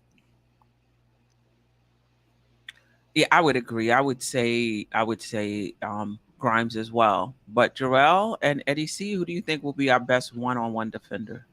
I would say Grimes, just for like what the bowling chick said. All her points, and plus, like from an energy standpoint, Grimes can come in and actually, try to lock stuff down. And plus, to be honest, a lot of people talk about his offense all the time, but I actually think IQ is going to be a very, very good defender in this league. And he's been a good defender since he's actually been here, and he's gotten better. In at least for the past 2 seasons, he's gotten better. Mm-hmm. But I think just for his energy level, with him coming off the bench, if he is the backup point guard, I actually think he's going to be a very, very good defender. And like if he has to come in and play twos all the time, then yeah, that's that might be a tall order for him. But if he's the backup point guard, he just has to play other backup point guards in the league. I think IQ will be a very, very good defender. Yeah, that was good, Jarrell. Yeah, I definitely agree. I don't know if he'll be our best defender, but I agree. His defense has, from his first year to his second year. Mm-hmm. But I do think, like, I didn't want to just say Grimes again just because, she said that. But yeah, but my answer is Grimes, but I think IQ is going to be like right behind him. All right. Eddie C? With me is there's two different things. There's difference between an on-ball defender and a perimeter defender. I think above and beyond, Grimes is our best perimeter defender. He's the one that gets through screens the best out of all the guys that we have. But on-ball defending, this is not taking into account his minutes. I'm just talking about the players as is. There's two players that stand out to me, and that's Miles McBride and Cam Reddish. Yeah, I didn't think about Deuce. On the ball defense. I think Deuce is incredible, and I think Cam is special on the ball at the top of the key. I think I mentioned this once before on your platform. I think if the coach knows what he's doing, Cam is the guy defending the point guard at the top of the key. He's going to get a million steals and breakaways doing that. And Miles McBride is just a pest and a half. So obviously they're not going to get the minutes to become our best defenders on the team. But as in player profiles, those are the two players that I'm looking at on ball defending. And obviously Grimes, the best perimeter defender that we have on the team. I mean, I would, well, those two guys, like you said, they're not going to play. I would go with Grimes on ball defense, but I will say, depending on which Randall shows up, I've seen him be a very good on-ball defender as well. He has been true. Yes. The issue with him is willingness to play both sides of the floor consistently. Right. But now with less of an offensive load, right? You got Brunson now, you got RJ coming into his own. Cam is here. Rose is back. He should not have to shoulder a big part of the offensive load, and hopefully he'll be better on defense. But I've seen him play really good defense on good players like Jaylen Brown and as much as you can on KD, obviously. Yeah, that's true. I feel like we ain't showing no love to RJ, man. I feel like we ain't showing no love to RJ on that particular end of the. Well, what I say about RJ is that he's a willing defender. Like he is willing to, guard the best players on the other team. I think the question is how effectively does he do it? Right. Mm-hmm. Yeah, he's on the list. He's definitely on the list of the players who I would say are the better defenders on the team. Right. But if we have to choose one or the other, or again, like I was going with player profile. No, like, I mean, the way how the list sounds, but he's like number 3 because we're saying Grimes, Quickly, and then him. And then Quickly's in there too. That's what I'm saying. So if we and what it is too, like he also has to guard like the best defensive players. Like Lou Dort, wouldn't you? Okay, let me ask you a question, Staf. wouldn't you say that Lou Dort is like one of the better defenders in the NBA? Yeah, he is. Okay, then you go and you look at his defensive ratings, right? The statistic, and it's not like one of the best defenders in the NBA. But why is that? Because he's guarding the best two Right. guards in the NBA. Right. So RJ may fall into that category of like he might be what you think he is. Mhm. Like I agree with you. Like I'm okay with how you're thinking, but he has to guard these phenomenal threes in the league. And no matter what, even if you play a good defensive output on a Right. play, a Right. good offense beats a good defense, and you're going to look bad. Yeah. Right. So Right. Right. Marcus Smart won Defensive Player of the Year, but then the finals happened and he had to play Steph Yeah. Curry, Right. and Marcus Smart was getting he got ate cooked up. Yes, Yeah. he every was. night because Steph Because Curry. his forte is on ball defense. His forte is on ball defense, and his forte is being able to guard a big man in the post as a point guard, being able to switch. Those are his fortes. But Mhm. once you get somebody out there that they could just move around and shoot the ball, he doesn't have. You need somebody with a little bit more length for that. Right. Right, So right. I get you. Right. All right. Let's move on. In in terms of time, let's just do one more. Let's do two more. We're Oh, gonna do our best bench player, but before we do that, Ooh. who's gonna lead the team in turnovers? Well, that's I'm Oh, here for this boy. negativity I today. already It's got Randall. Randall. Blame Randall. You think so? He's not gonna be handling the ball. So what? Yeah, but No, I was just trying to pull a Rafael Diaz and blame Randall. No, I'm not. I'm playing though, but it probably, to be honest, it probably Oh, will. It's going to have to be like Randall or RJ. You know, I refuse to say Brunson. It's going to be RJ or Randall just because they're going to have the ball in their hand for the most part, and they're going to have more turnovers than Brunson. nah. I think Brunson's gonna have the ball in his hand much more than Randall. You don't think? Yeah, I know, but you still have less turnovers though. yeah, and then you know how Randall like to pass the ball like a bullet. You know what I mean? It's a Right. turnover. You He's do, man. dribble. You gotta take He, some mustard off that, he dribble. He dribble and then he lost the ball. Yeah, that's my dog. Don't get me wrong, but he sometimes he makes some dumb mistakes and do some dumb things. So You got to be able to what I call your guy mean? out. Yeah. Yeah, I I think mean, Randall's turnovers is gonna go down. He averaged about 3. I think his turnovers is gonna go down to about 2. I thought it was 4, but if you say No, 3, no, no, okay, no, I'll take no. It it. was 3. I was going to go back and look just to And what was see. Brunson's turnovers? It's not that high. 1.6. It was 1.6 last year. Yeah, Brunson don't turn the ball over that often. But then again, Luka had the ball in his hands for the most part too. So He had it a lot. yeah, I it think all it might depends. be RJ to answer the question. Yeah, so to me, it would be No, I don't want RJ to say or that. Or Randall. right. It would be RJ or Randall. I RJ still think averaged it might be 2.3. Randall off just that of what Staf has said. He just sometimes he just do some stupid plays out there, where it's Right. like he just throws it too fast. Yeah. Yeah, he throws it Turn like the he's a Cam Like Newton. he'll quarterback. throw it to you, but he'll throw Yep. you to knock your head off. Like Right. you got to throw the passes in the pocket, so the guys He- can catch and shoot it. He Cam Newton on 3rd and short. Yup. Dude, Third bro. and short. Yup. Oh, you nailed that. Just hit you right in the forehead with the ball. Like Jamal Adams last night. Right. Just super. I'm just gonna throw this as hard as I can, even though you're right next to me. For real. All I right. just got to do better on the turnovers too, though. For real, Yeah. Where his is he turnover like? rate is too high for me. Where is he like around 2.5? 2.2. 2. Okay. I mean 2. It's a 40. Well, I mean, I wonder what the average is. I wonder what it was when he started getting the ball at the end of the year. See if that spiked up or if, Yeah, that's true. I would like to see that.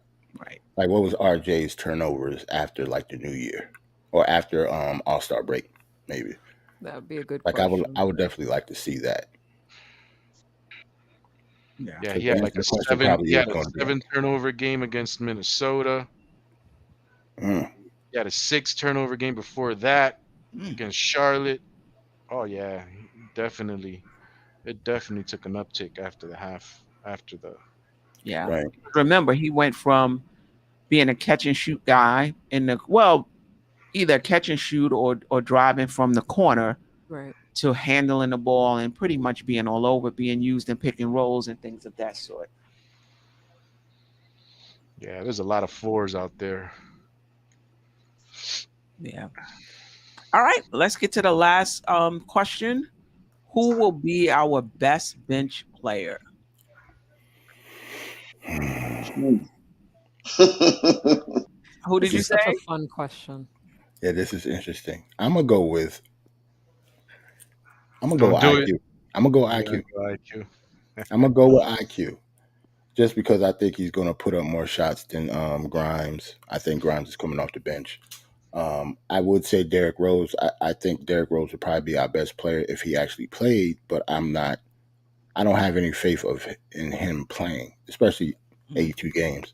I think he's going to be situational. I just think people just don't want to believe it because it's D Rose. But I think IQ is going to play way more minutes than Derrick Rose this year. I'm gonna still go with because I think Cam Reddish is gonna be situational. So I can't use my guy there. I'm gonna go with Grimes. I mean, for his defense as well, and then as well as his 3-point shooting. So I think he'll be a versatile player that we'll need off the bench. I think he'll surprise us a little bit. I'm not saying he's gonna average like 15 or 16 points, but I think he'll be a key cog that we'll use quite a bit. Okay. All right. I think I'm gonna go with IQ as well. I am shocked. I know. With that shot selection queen. You sure? What? Yeah, I know. 30-foot jump shot. What? I told you to get weird after 11. Like after 11 o'clock, now all of a sudden, Steph answers IQ coming up the bench. That's crazy. Okay. Because I don't think Rose is gonna play. Like if Rose is in that bench, I think Rose would be the best bench player. I'm not sure how much time he's gonna get. Grimes will be he'll be a really good catch and shoot guy and whatever, but I just don't see him like just going off because somebody is really feeding him the ball. Yeah, you're right. This is a tough one. And if you got Rose, if Rose is not in it, now it's Grimes, so Cam is in it. Yeah. If Rose is not, if Rose is not playing, then Cam is. Then in that case, then my answer becomes Cam. But I don't know. It's really tough. This 10-man rotation that we might be doing is going to be very tough to just, right. figure out. Cam's health is the and reason then health. I didn't say it. He's the only. That's the only reason I didn't say Cam, because of health reasons, not because I don't think of him as the best talent. Because to me, talent-wise, he is the best player coming off. Easy. Yeah. Right. It just all depends. Yeah. I'm going to go with Isaiah Hartenstein. That's a good dark horse. That is a very, very You have been killing it today, Eddie. I have liked all your dark horses. Go ahead. Thank you. On a statistical basis, I think, he's a statistical darling. So that aspect of the game is going to be there. But I just think that he's a glue guy. And him helping everybody else on the court just makes it super important for me as somebody who evaluates what we need on the floor and stuff like that. So I think he'll probably be our best bench player next year. Dope. He gonna get the minutes too. Yeah, man. He gonna be able, if he's able to kick it out to Fournier all night, Fournier is gonna eat off that. If Brunson, if he plays with Brunson and he gets to pick Brunson, he's gonna eat off that. If he has the ball up top and the center's up there guarding him, Randall's gonna eat. I just think that he is the ultimate glue guy to what helps spacing the floor, helps us do everything that we wanted to do for so long. We're gonna be able to do it when he's on the floor. And he's a good playmaker. But I don't know if that'll be his role, in terms of like Noah. Remember when Noah was with Chicago? Right. And how they play, I think from what I heard, that you can use him in a similar role. I don't think that will be his role in that second team. If you got Rose, if you got IQ, if you got Grimes, but when they do go to him, he has good vision, right? So if he's not going to shoot, he'll find someone. I think that's the most underrated part of his game and why people don't think he's a good player. Now, I think Hartenstein is one of the best passing big men in the league. Mm-hmm. Obi Toppin lead off his decision making. Yes. He's a really good piece to have. I'm glad with that. He's a really, really good passer. All right. So we got votes for IQ, Grimes, Hartenstein. Who did you say, Staffer? I don't think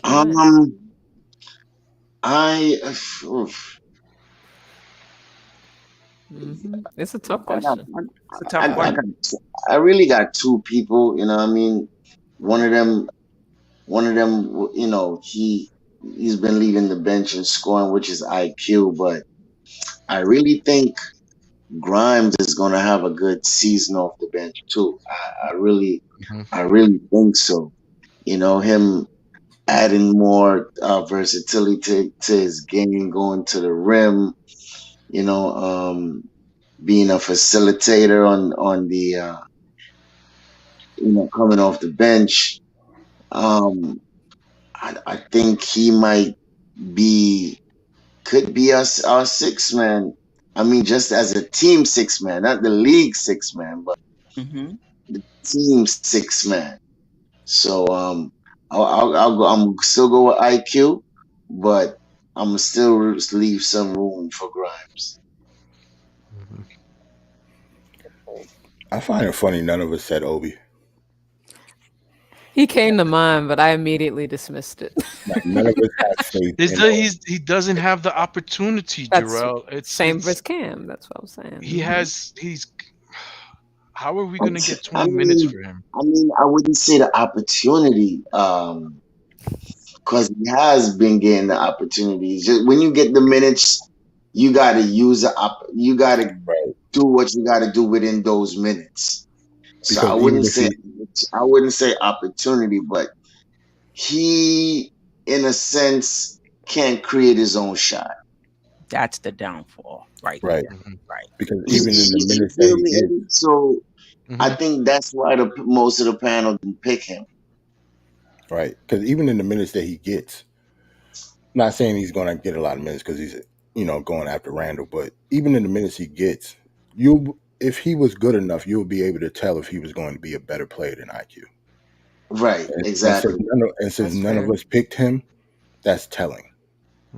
That means none of us really have faith. Like he was the top 10 pick in that draft. Yep. Not IQ. He's going to contribute, but we're saying the best bench player. Right. Like I don't think he's going to be the best bench player, but I think he's going to contribute. And to your point, Eddie C, I think him playing with Hartenstein is going to help them. Because now it's not just him having to get passes from the from the guards to score, the wing players to score. Now he can get a pass from the center to score. So that's going to increase his opportunities. So, you know, I think he's gonna contribute, and I think he'll be better. Right? He's been working on his 3-point shot. I think he'll be better, but I don't think he's going to be the best bench player though. Right. I don't. Yeah, man. Oh, we got to step it up, man. Yeah, Grimes has a path to becoming that. You know what I'm saying? IQ has a path to becoming that.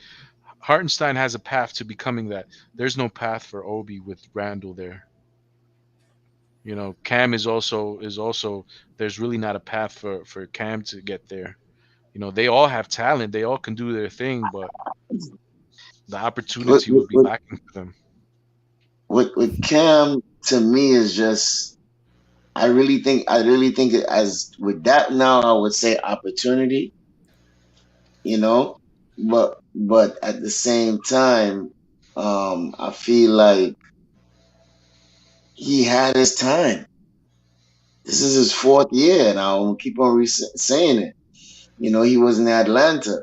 He was the top 10 pick in that particular draft. You know, you let certain players come in Atlanta and beat you out, you know, forbid that you have health issues, you know, but at the same time, you know what I mean? we should already know what Cam is about. Yeah. So I mean, it's tough to say with Cam, Eddie. I really want to support the kid, but it's tough to really give him any type of love,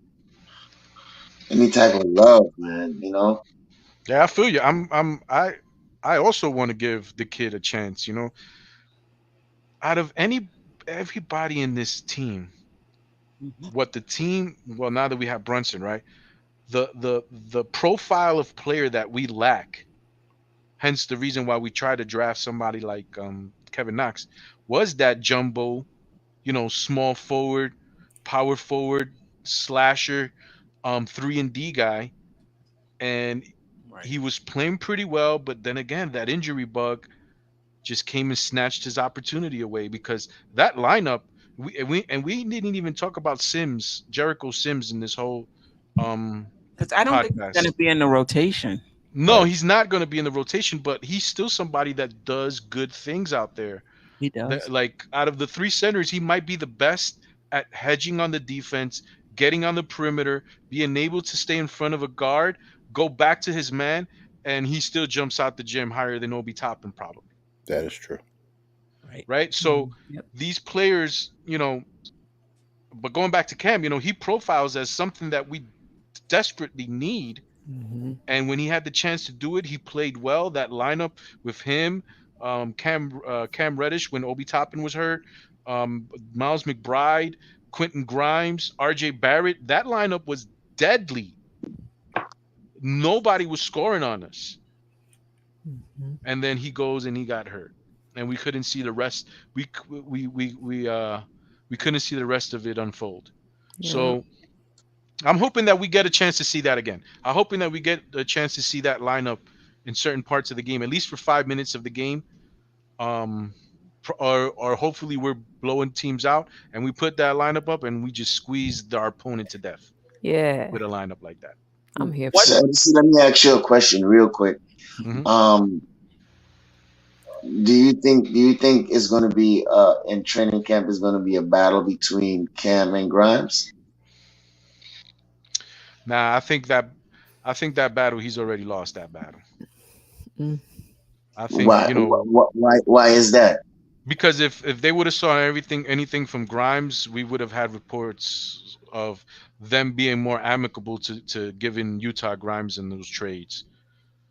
They're holding on to Grimes, and I think either it could be to the contract situation. That's another thing that's really hindering Grimes for us in the organization, is that he's coming up on pay time, and he thinks he's this type of player, and he wants to get paid a certain amount of money, and he hasn't been able to show it. Cam.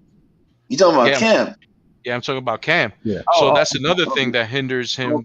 Because you said Grimes. Yeah.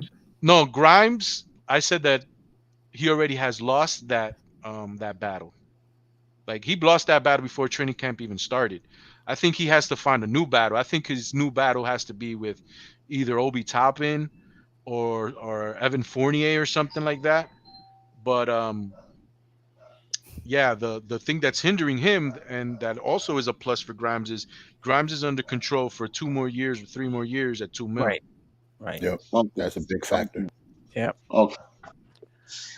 And not only that, to your point, IQ and Obi's contract is coming up the year after, next year, basically. And so they have to decide whether they're going to sign them. If they move on from them, you definitely want to still want to have some young players in the fold on cheaper contracts.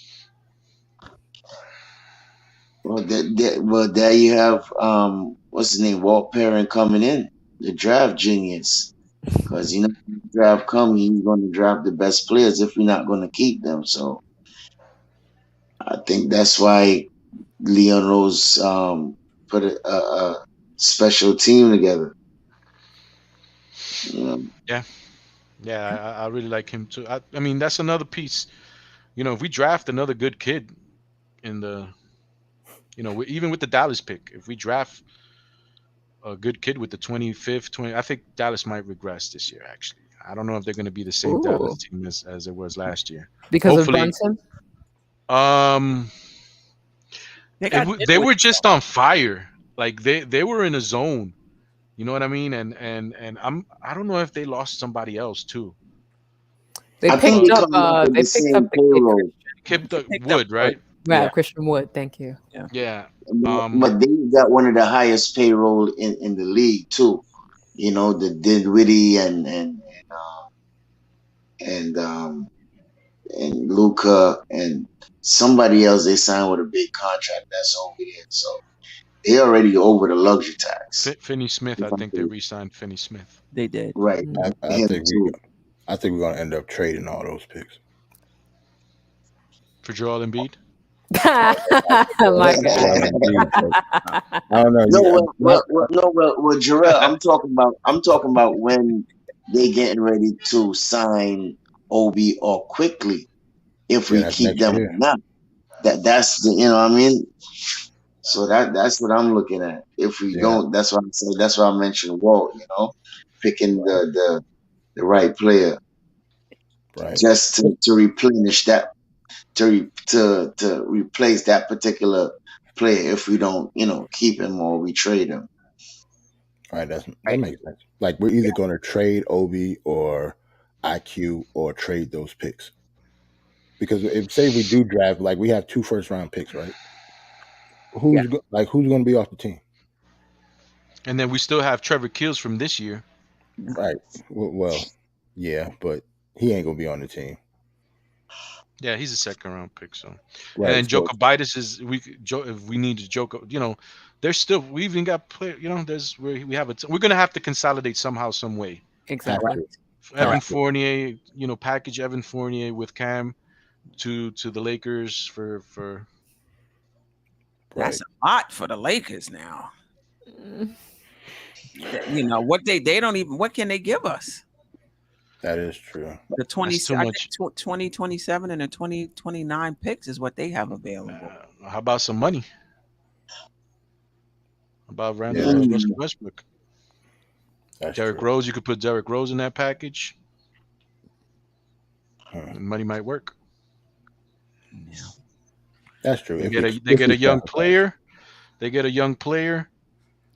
We could probably even give them because we're not getting a pick from them. That conversation. Wow. I don't know where people get that conversation. And if then we're not giving up Cam, then if we're not getting a pick, who we giving? That don't make no sense, bro. We would give up a first-round pick to Cam. That conversation. Hold on. But that conversation of they're going to give Russell Westbrook an expiring contract, and to get off of him, they're going to also give one of their picks. I think that's a non-conversation. Oh no, you said expiring. Oh, okay. You're talking about in the Westbrook. Yeah, because I've heard that people say that we'll give these up, or the Lakers will give up their picks, this and that, with the Russell Westbrook. No, they're doing somebody else a solid, getting off the books, and you do them a solid by giving a couple players that they can also get off the books, and then get a young player. You know what I'm saying? We might have to add a couple 2nd-round picks or 1 2nd-round pick. But we're not that desperate to get off. No, we're not that desperate. But if we need to consolidate and then we need to get money off our books, I may consider it. But I know something's definitely going to have to happen, though. The money coming off the books, only thing that's going to do is help the luxury cap, the luxury cap. We're not going to have like free agents. Well, I guess if you get off of Randall. How much money are we going to have? We're not going to have enough for max. Well, you still have RJ on $100 million deal. I mean, we'd have to see. Does that kick in at a certain point in time, or is there's logistics that need to be thought out. There's logistics next year. Yeah, there's logistics that need to be thought out, but I mean, yeah. And there's nobody really in free agency for the Knicks to sign with cap space. I think if the Knicks. Either you're going to build through the draft or you're going to trade for who you want. Like there's nobody in free agency. Okay, if you have cap space this summer, who you signing? Right. Middleton? Andrew Wiggins. Andrew Wiggins is not Andrew Wiggins is I've been wanting Wiggins. I think he like might be but he's not a star. No, he's not a star, but we'll trade for Joel Embiid. I love it every time I hear it. Stephanie's gonna kick me off. Stephanie's existence, gonna kick me off. He might. Starting trouble. No, I'm not. I appreciate. Come in here starting trouble, Eddie. I We appreciate. ain't gonna Speaking have into some Philly existence, fans come in the chat and try But to come to your head. if we giving up the let's give that up for somebody that's on the wing that could create their own shot. Only thing about Giannis, I mean, Embiid, who I love, is guys that can't operate out on the wing. They're a little easier to stop. Now, don't get me wrong. He can hit the three. He has a mid-range shot. He's nice. And he defends. But you can't isolate him out on the wing and give him the ball and be like, make it happen. Well, I mean, that's not his forte, though. I mean, that's not his strength. So why would you put him in that position? You know what I mean? If that's not his strength, Queen. No, I wouldn't. I'm saying, so if you ask me who I would want as a superstar player, I would want somebody who operates on the wing. Right. It wouldn't be a center. As opposed to somebody who operates down in the center. But Embiid is special, don't get me wrong. But if you ask me, do I want Embiid or do I want Giannis, even though he doesn't shoot that great, I want Giannis. I actually like to build my teams with the scoring point guard, the wings that can defend. Joel Embiid, I put that there, but that's like a plus. Having a center who can do what he does is just a plus. There's only about 2 or 3 guys in the league that do that. So you're already ahead of the game there. Man, Eddie, if we do get Joel Embiid, man, I feel like we back in the 90s again, man. I really think so, but man. You know what? There's also something too. Like there's certain organizations. There's certain organizations that certain positions just become like a thing. Like the Knicks, like position is like the center. There's like other people that have positions. That's where how I see it. Hey, it is what it is. I mean, if that's where we are, then that's how I see it.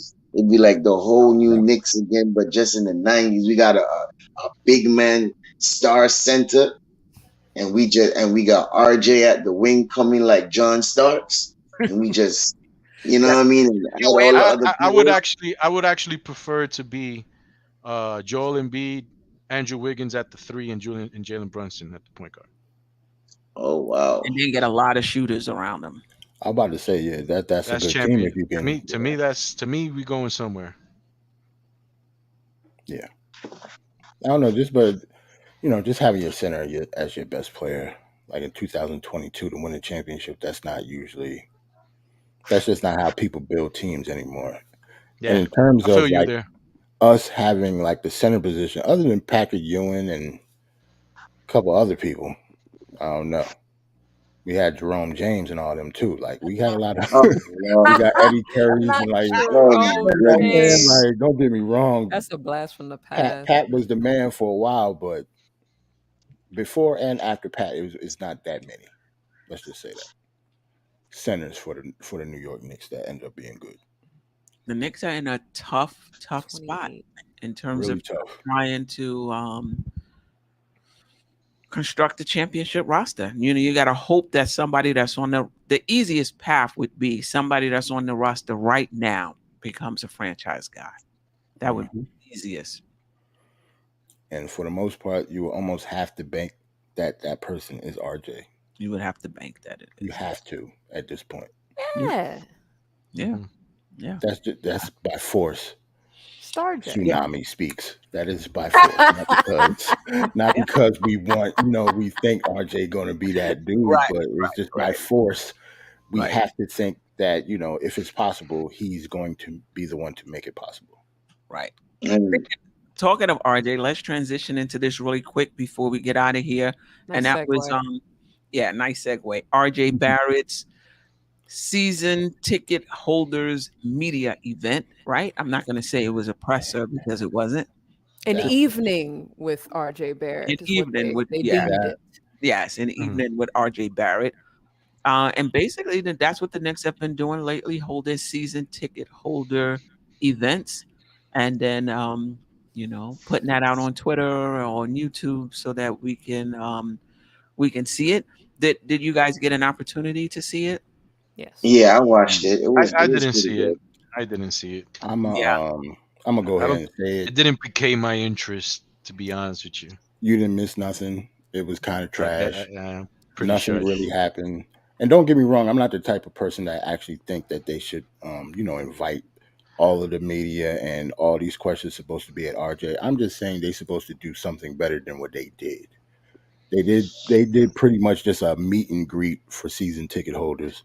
Like RJ was in some band or something and they was going backstage. It was not that good. Right. He sat on I would stage. just be looking to see if he dressed any good. Did he dress any good? Because No, RJ Barrett is a horrible dresser, bro. He's right. like Drake. He's He's still Nah, such he a was in talent. Money Drake is Green. such a talented artist, but they can't dress to save their lives, yo. right. He He, just had a little blazer he on with was a in a t-shirt. Money Green jacket. He was all right. He was all right. Okay, it I was ain't okay. gonna All kill him right. like that. He He was looked all right. alright. Dude, Before, man, you got no style But at all, guy. the host next to him was something else though. I'm gonna just leave that for Leave something. my girl Monica McNutt alone. Don't come for Monica now. Hey, I Leave my want Monica. now I I'm about to ain't say coming he for wasn't her. I coming from want her. Monica in a bad way. Oh, Now, I don't think we heard what he said. I ain't coming for you. I'm coming to get you. Yeah, that's what I'm saying. Like Exactly. he wasn't coming at her at all. oh no. Yeah, leave her alone. Yeah, I mean, to be honest, she Period. was pretty much the best thing to come out of that I love press you. Oh conference. I can say, yes. like, it Oh wasn't yes. Oh nothing to. yes. Yes. You didn't miss Yes. anything. You But I didn't miss think Yeah, the, but you the, didn't miss the anything. questions was like, I mean, again, this wasn't a press conference where you can ask, what are your thoughts on being included in trades, right? Like this right. wasn't a press conference. This was a season ticket holder event, but the questions were still powder puff questions. Like, Right. how do you feel now that you've signed your contract? What is it like to be a Knick? It's the usual, the usual Knicks. It's the No, usual that Knicks was a stuff. little. I don't think Monica wrote those questions. I think somebody Oh else no, handed them to No, her. she didn't she write better them. than that. She better than that. Yeah, like these are the questions. Softballs only. That's And if it all was I up to was. her, I think the interview would have been more personable anyway, and it would have been longer. She Oh, for would have sure. definitely. She's good enough to be able to talk to RJ for more than 8 minutes.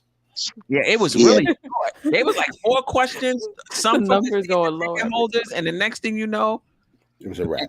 and the first thing I said is those season ticket holder questions were screened as well because she Yeah. read them. It Yeah. wasn't like, do you guys have any questions Right. in the audience? Yeah, it was picked out by certain people. Yeah, it was I'd have been screened. mad as hell. I'd have been mad as hell if I would have got dressed and went to that.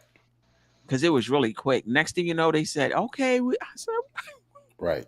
That's it. Trying to take pictures with RJ. Everybody form a line, and that was it. Dude, You that gotta would have have been some enough type for of me. event or some type of, I don't know, they did games that they didn't show or something. Like how do you That's true. That could have just been the portion we were a Right. part of. Yeah, Like maybe it was a longer event for the season ticket holders because I can't imagine probably. you came from wherever you came from for a 30-minute event where the first 15 minutes you were waiting for RJ to come out. Right. Like you better go Or out there with a waiting for t-shirt, him. gun, or something. Like you gotta do something, man. Like you better. Well, Gerard, that's why I think at the ending of the thing, they had the little meet and greet, sign, autograph, and take pictures with the people and all of that. So that we probably extended it a little longer. Besides the couple of questions. If the meet and greet make it long, then yeah, that's saying something. That means it shouldn't have happened in the first place. If it's the only reason it was long is because the meet and greet at the end that they Yo, didn't show. listen. I mean, it does. It got certain fans as press that to see RJ and get pictures and do all of that, and will come from far just to what I mean, for 30 minutes of that. People travel far just to go to a local event that probably is an hour. That is true. So you never know. You know what I'm saying? Depending on the type of fan that you is. You're right. Yeah. Anything else on that? Shout out to Clyde Frazier for making the Hall of Yes. Fame twice. Right, he's already in as a player, and a few days ago he went in as a broadcaster. Word. Salute to Clyde swishing and dishing. Yeah, posting and toasting. Those funky suits, the suits he had, and the one that he wore to the little induction speech he had. Yeah. Had to be the only one. I love that. One thing just about the RJ thing, I know no one else is excited clearly to watch it, but I thought it was cool that his favorite memory was dunking on Bogdanovich in the playoff game a couple years ago. I just thought that was dope hearing that. But yeah. And that he's working on, like, I think you already mentioned it, but I'll just bring it up again, that he's working on shooting off the dribble. That's a focus of his off-season work, that he's working on shooting those free throws. Like he made it his business to say it there, as well as working on finishing. Those are all the things that we want to hear anyway as fans. So I thought that was good to hear in that forum. I didn't want to hear the whole dunking on Bogdanovich. He played terrible that series. I don't care about you. He did. I was a little mad. I think we all did. I mean, and except for Rose, and now we're going back 2 years. It just goes to show what it takes to win in the playoffs. It looks easy, but Rose was the only one with that experience that really looked like he wasn't fazed by that atmosphere at all. Right. And they threw him in the starting lineup after all that. Yeah. And you saw he couldn't even play the last game, basically. Right. 6. He broke down. Yeah. That's why we need to keep him fresh. Oh, we just don't play him the whole season and I was about to say don't play him at all. Yeah, and keep him ready for the playoffs then. That's saying a lot. Situationally. Perfect situation, but he make it 15. Yeah. Off the bench, and to say that you're not going to play him at all, like, that's the plan. That's a lot for $15 million, man. If that's the plan, provided no injuries happen. Yeah, that's true. But I'm sure we'll have some this year. Well, I mean, the front office said they can't. Well, Rose is back, and they can't wait to have him in the mix. So I don't think he's gonna be situational playing under 15 mil. He gonna want to play if he's healthy and in shape. Because the last picture we saw him with that pot belly and that little fish. I mean, you could tell he was chilling. What? I missed that one. You could tell he was chilling. Yeah, so D Rose, I believe he gonna be ready. He gonna be healthy. His ankle is healthy. I think he gonna play. I would hope his ankle is healthy at this point, but that's no shade at our guy. It's been a year.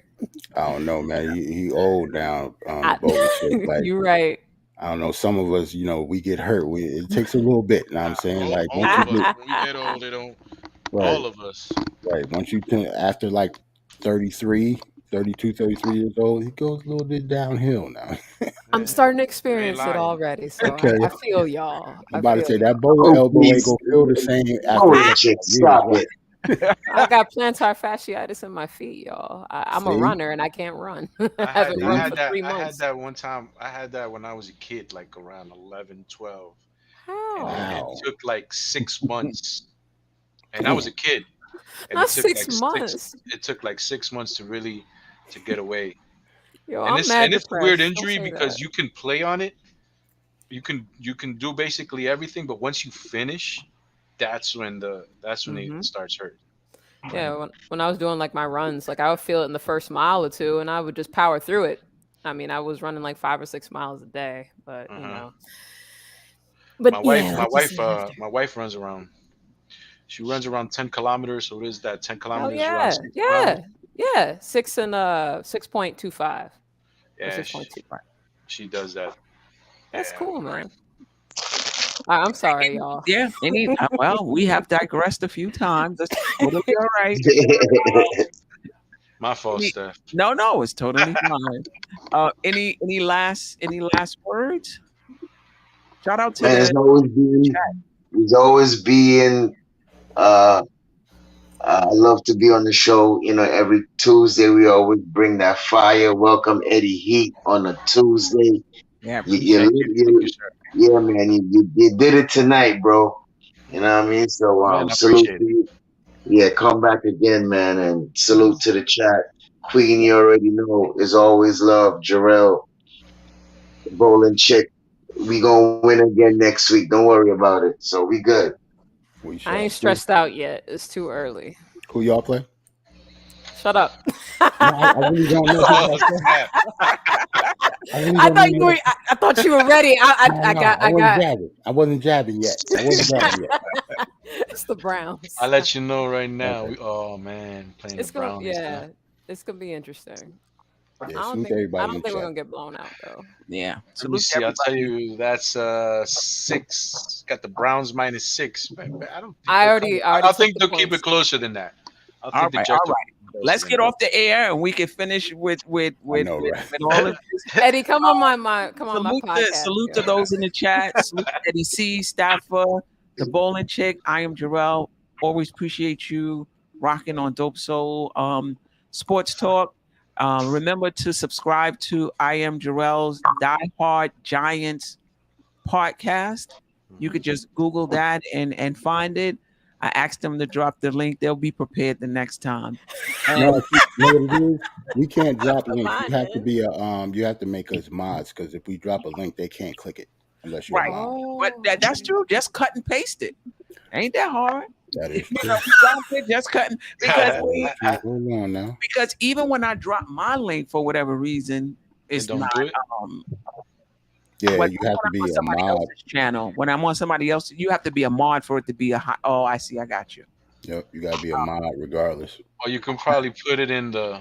You could put it in. You just have to cut and paste it. And the bowling chick has her Jets and Knicks sports channel. Right now it's the Jets. So if you're a Jet fan, be sure to check her out. She's dropped 2 videos in the span of like Green.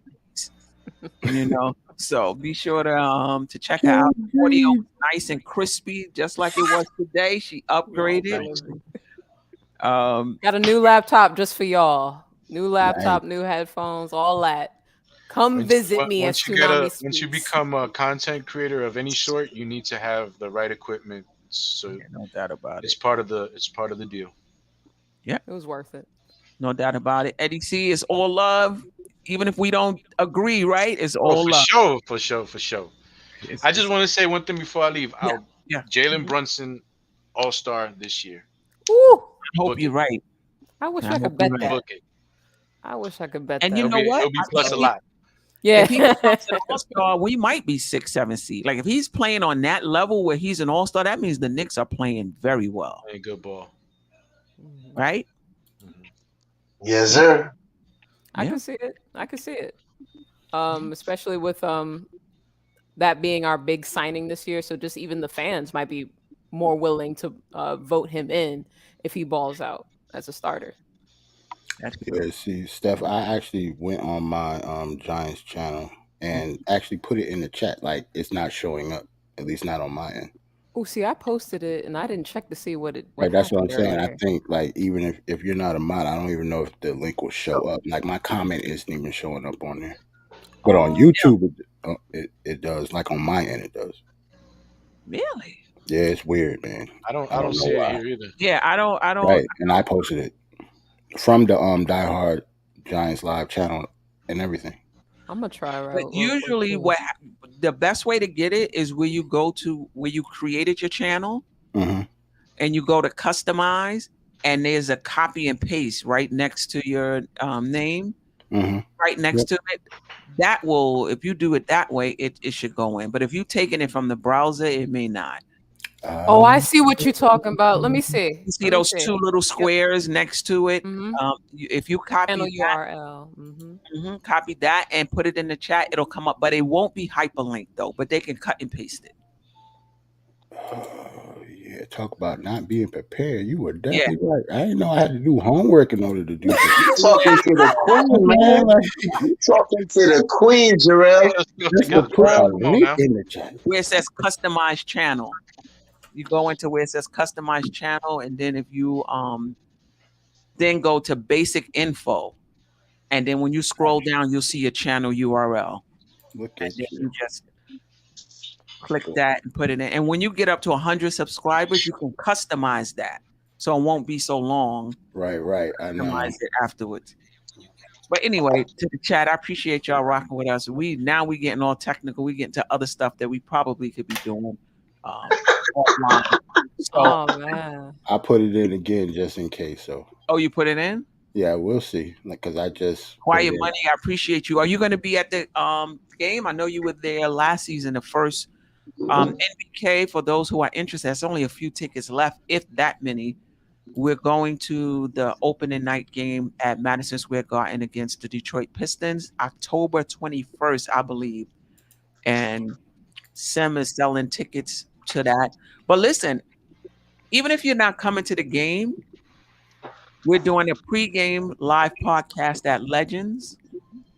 You can stay as a watch party at the restaurant, because we're coming back after the game to do a live post game, the same way we did it last year.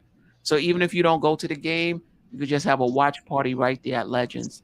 Good food, TVs, upstairs, downstairs. That sounds like a lot of fun. Oh yeah, it was fun last year, as well. All right. Well, these the linkless next. I put it in. Oh, you put it in? Yeah, it's Y'all not see showing it? up. No. I don't see that. I did it from 2 different accounts and it still doesn't show up. Yeah, it did not. Did you call them the linkless? The linkless? She bombed us real quick before she tried to get off. You heard that? No. That's why I reacted so fast. I'm like, I put it in. That was major, yo. She said so. The linkless. Yeah, but she tried to bomb us and then get off the air real quick too. I saw that stuff. Whoa. All right. We will have all our links next week to the shows. All right. And I'm gonna be doing post game lives the morning after the Knicks play. Probably sometime between 7 and 7:30 will be my start time. Nice. So for those who are up going to work, cut me on, and hear my takes for the game. And I'll be doing that. Whoever wants to join can join. But if not, I'm gonna be like Jarrell. Jarrell was like, if I'm here by myself, I'm gonna do it. So I'm gonna be the same way. If I'm there in the pregame by myself, I'm gonna do it. She gonna do it. I'm starting that in the preseason, so that'll be the day after we play. Yeah, just to kind of practice, get my flow right. I'll start that in the preseason. So look forward to that. Look forward to our big preseason show as well. We got a lot of things coming. Greg said that's early. It is early, but I got to be. I'm kind of semi-retired, but Tuesdays and Wednesdays I know I got to be to work at 9. So I don't want to move it around and be like, well, on days I don't have to work, I'll do it at 8, and on days when I do work, I'll do it at 7. So I want to try to find a consistent time to do it. But you're right, it is early. All right. Oh, somebody put something in the chat. Let me see. I put something from my other account, so if they want to look at my joint, they could just copy and paste that. Oh wow! No. The way I did it, that came up too. Let me see. Every time I try to post a link, it don't show up.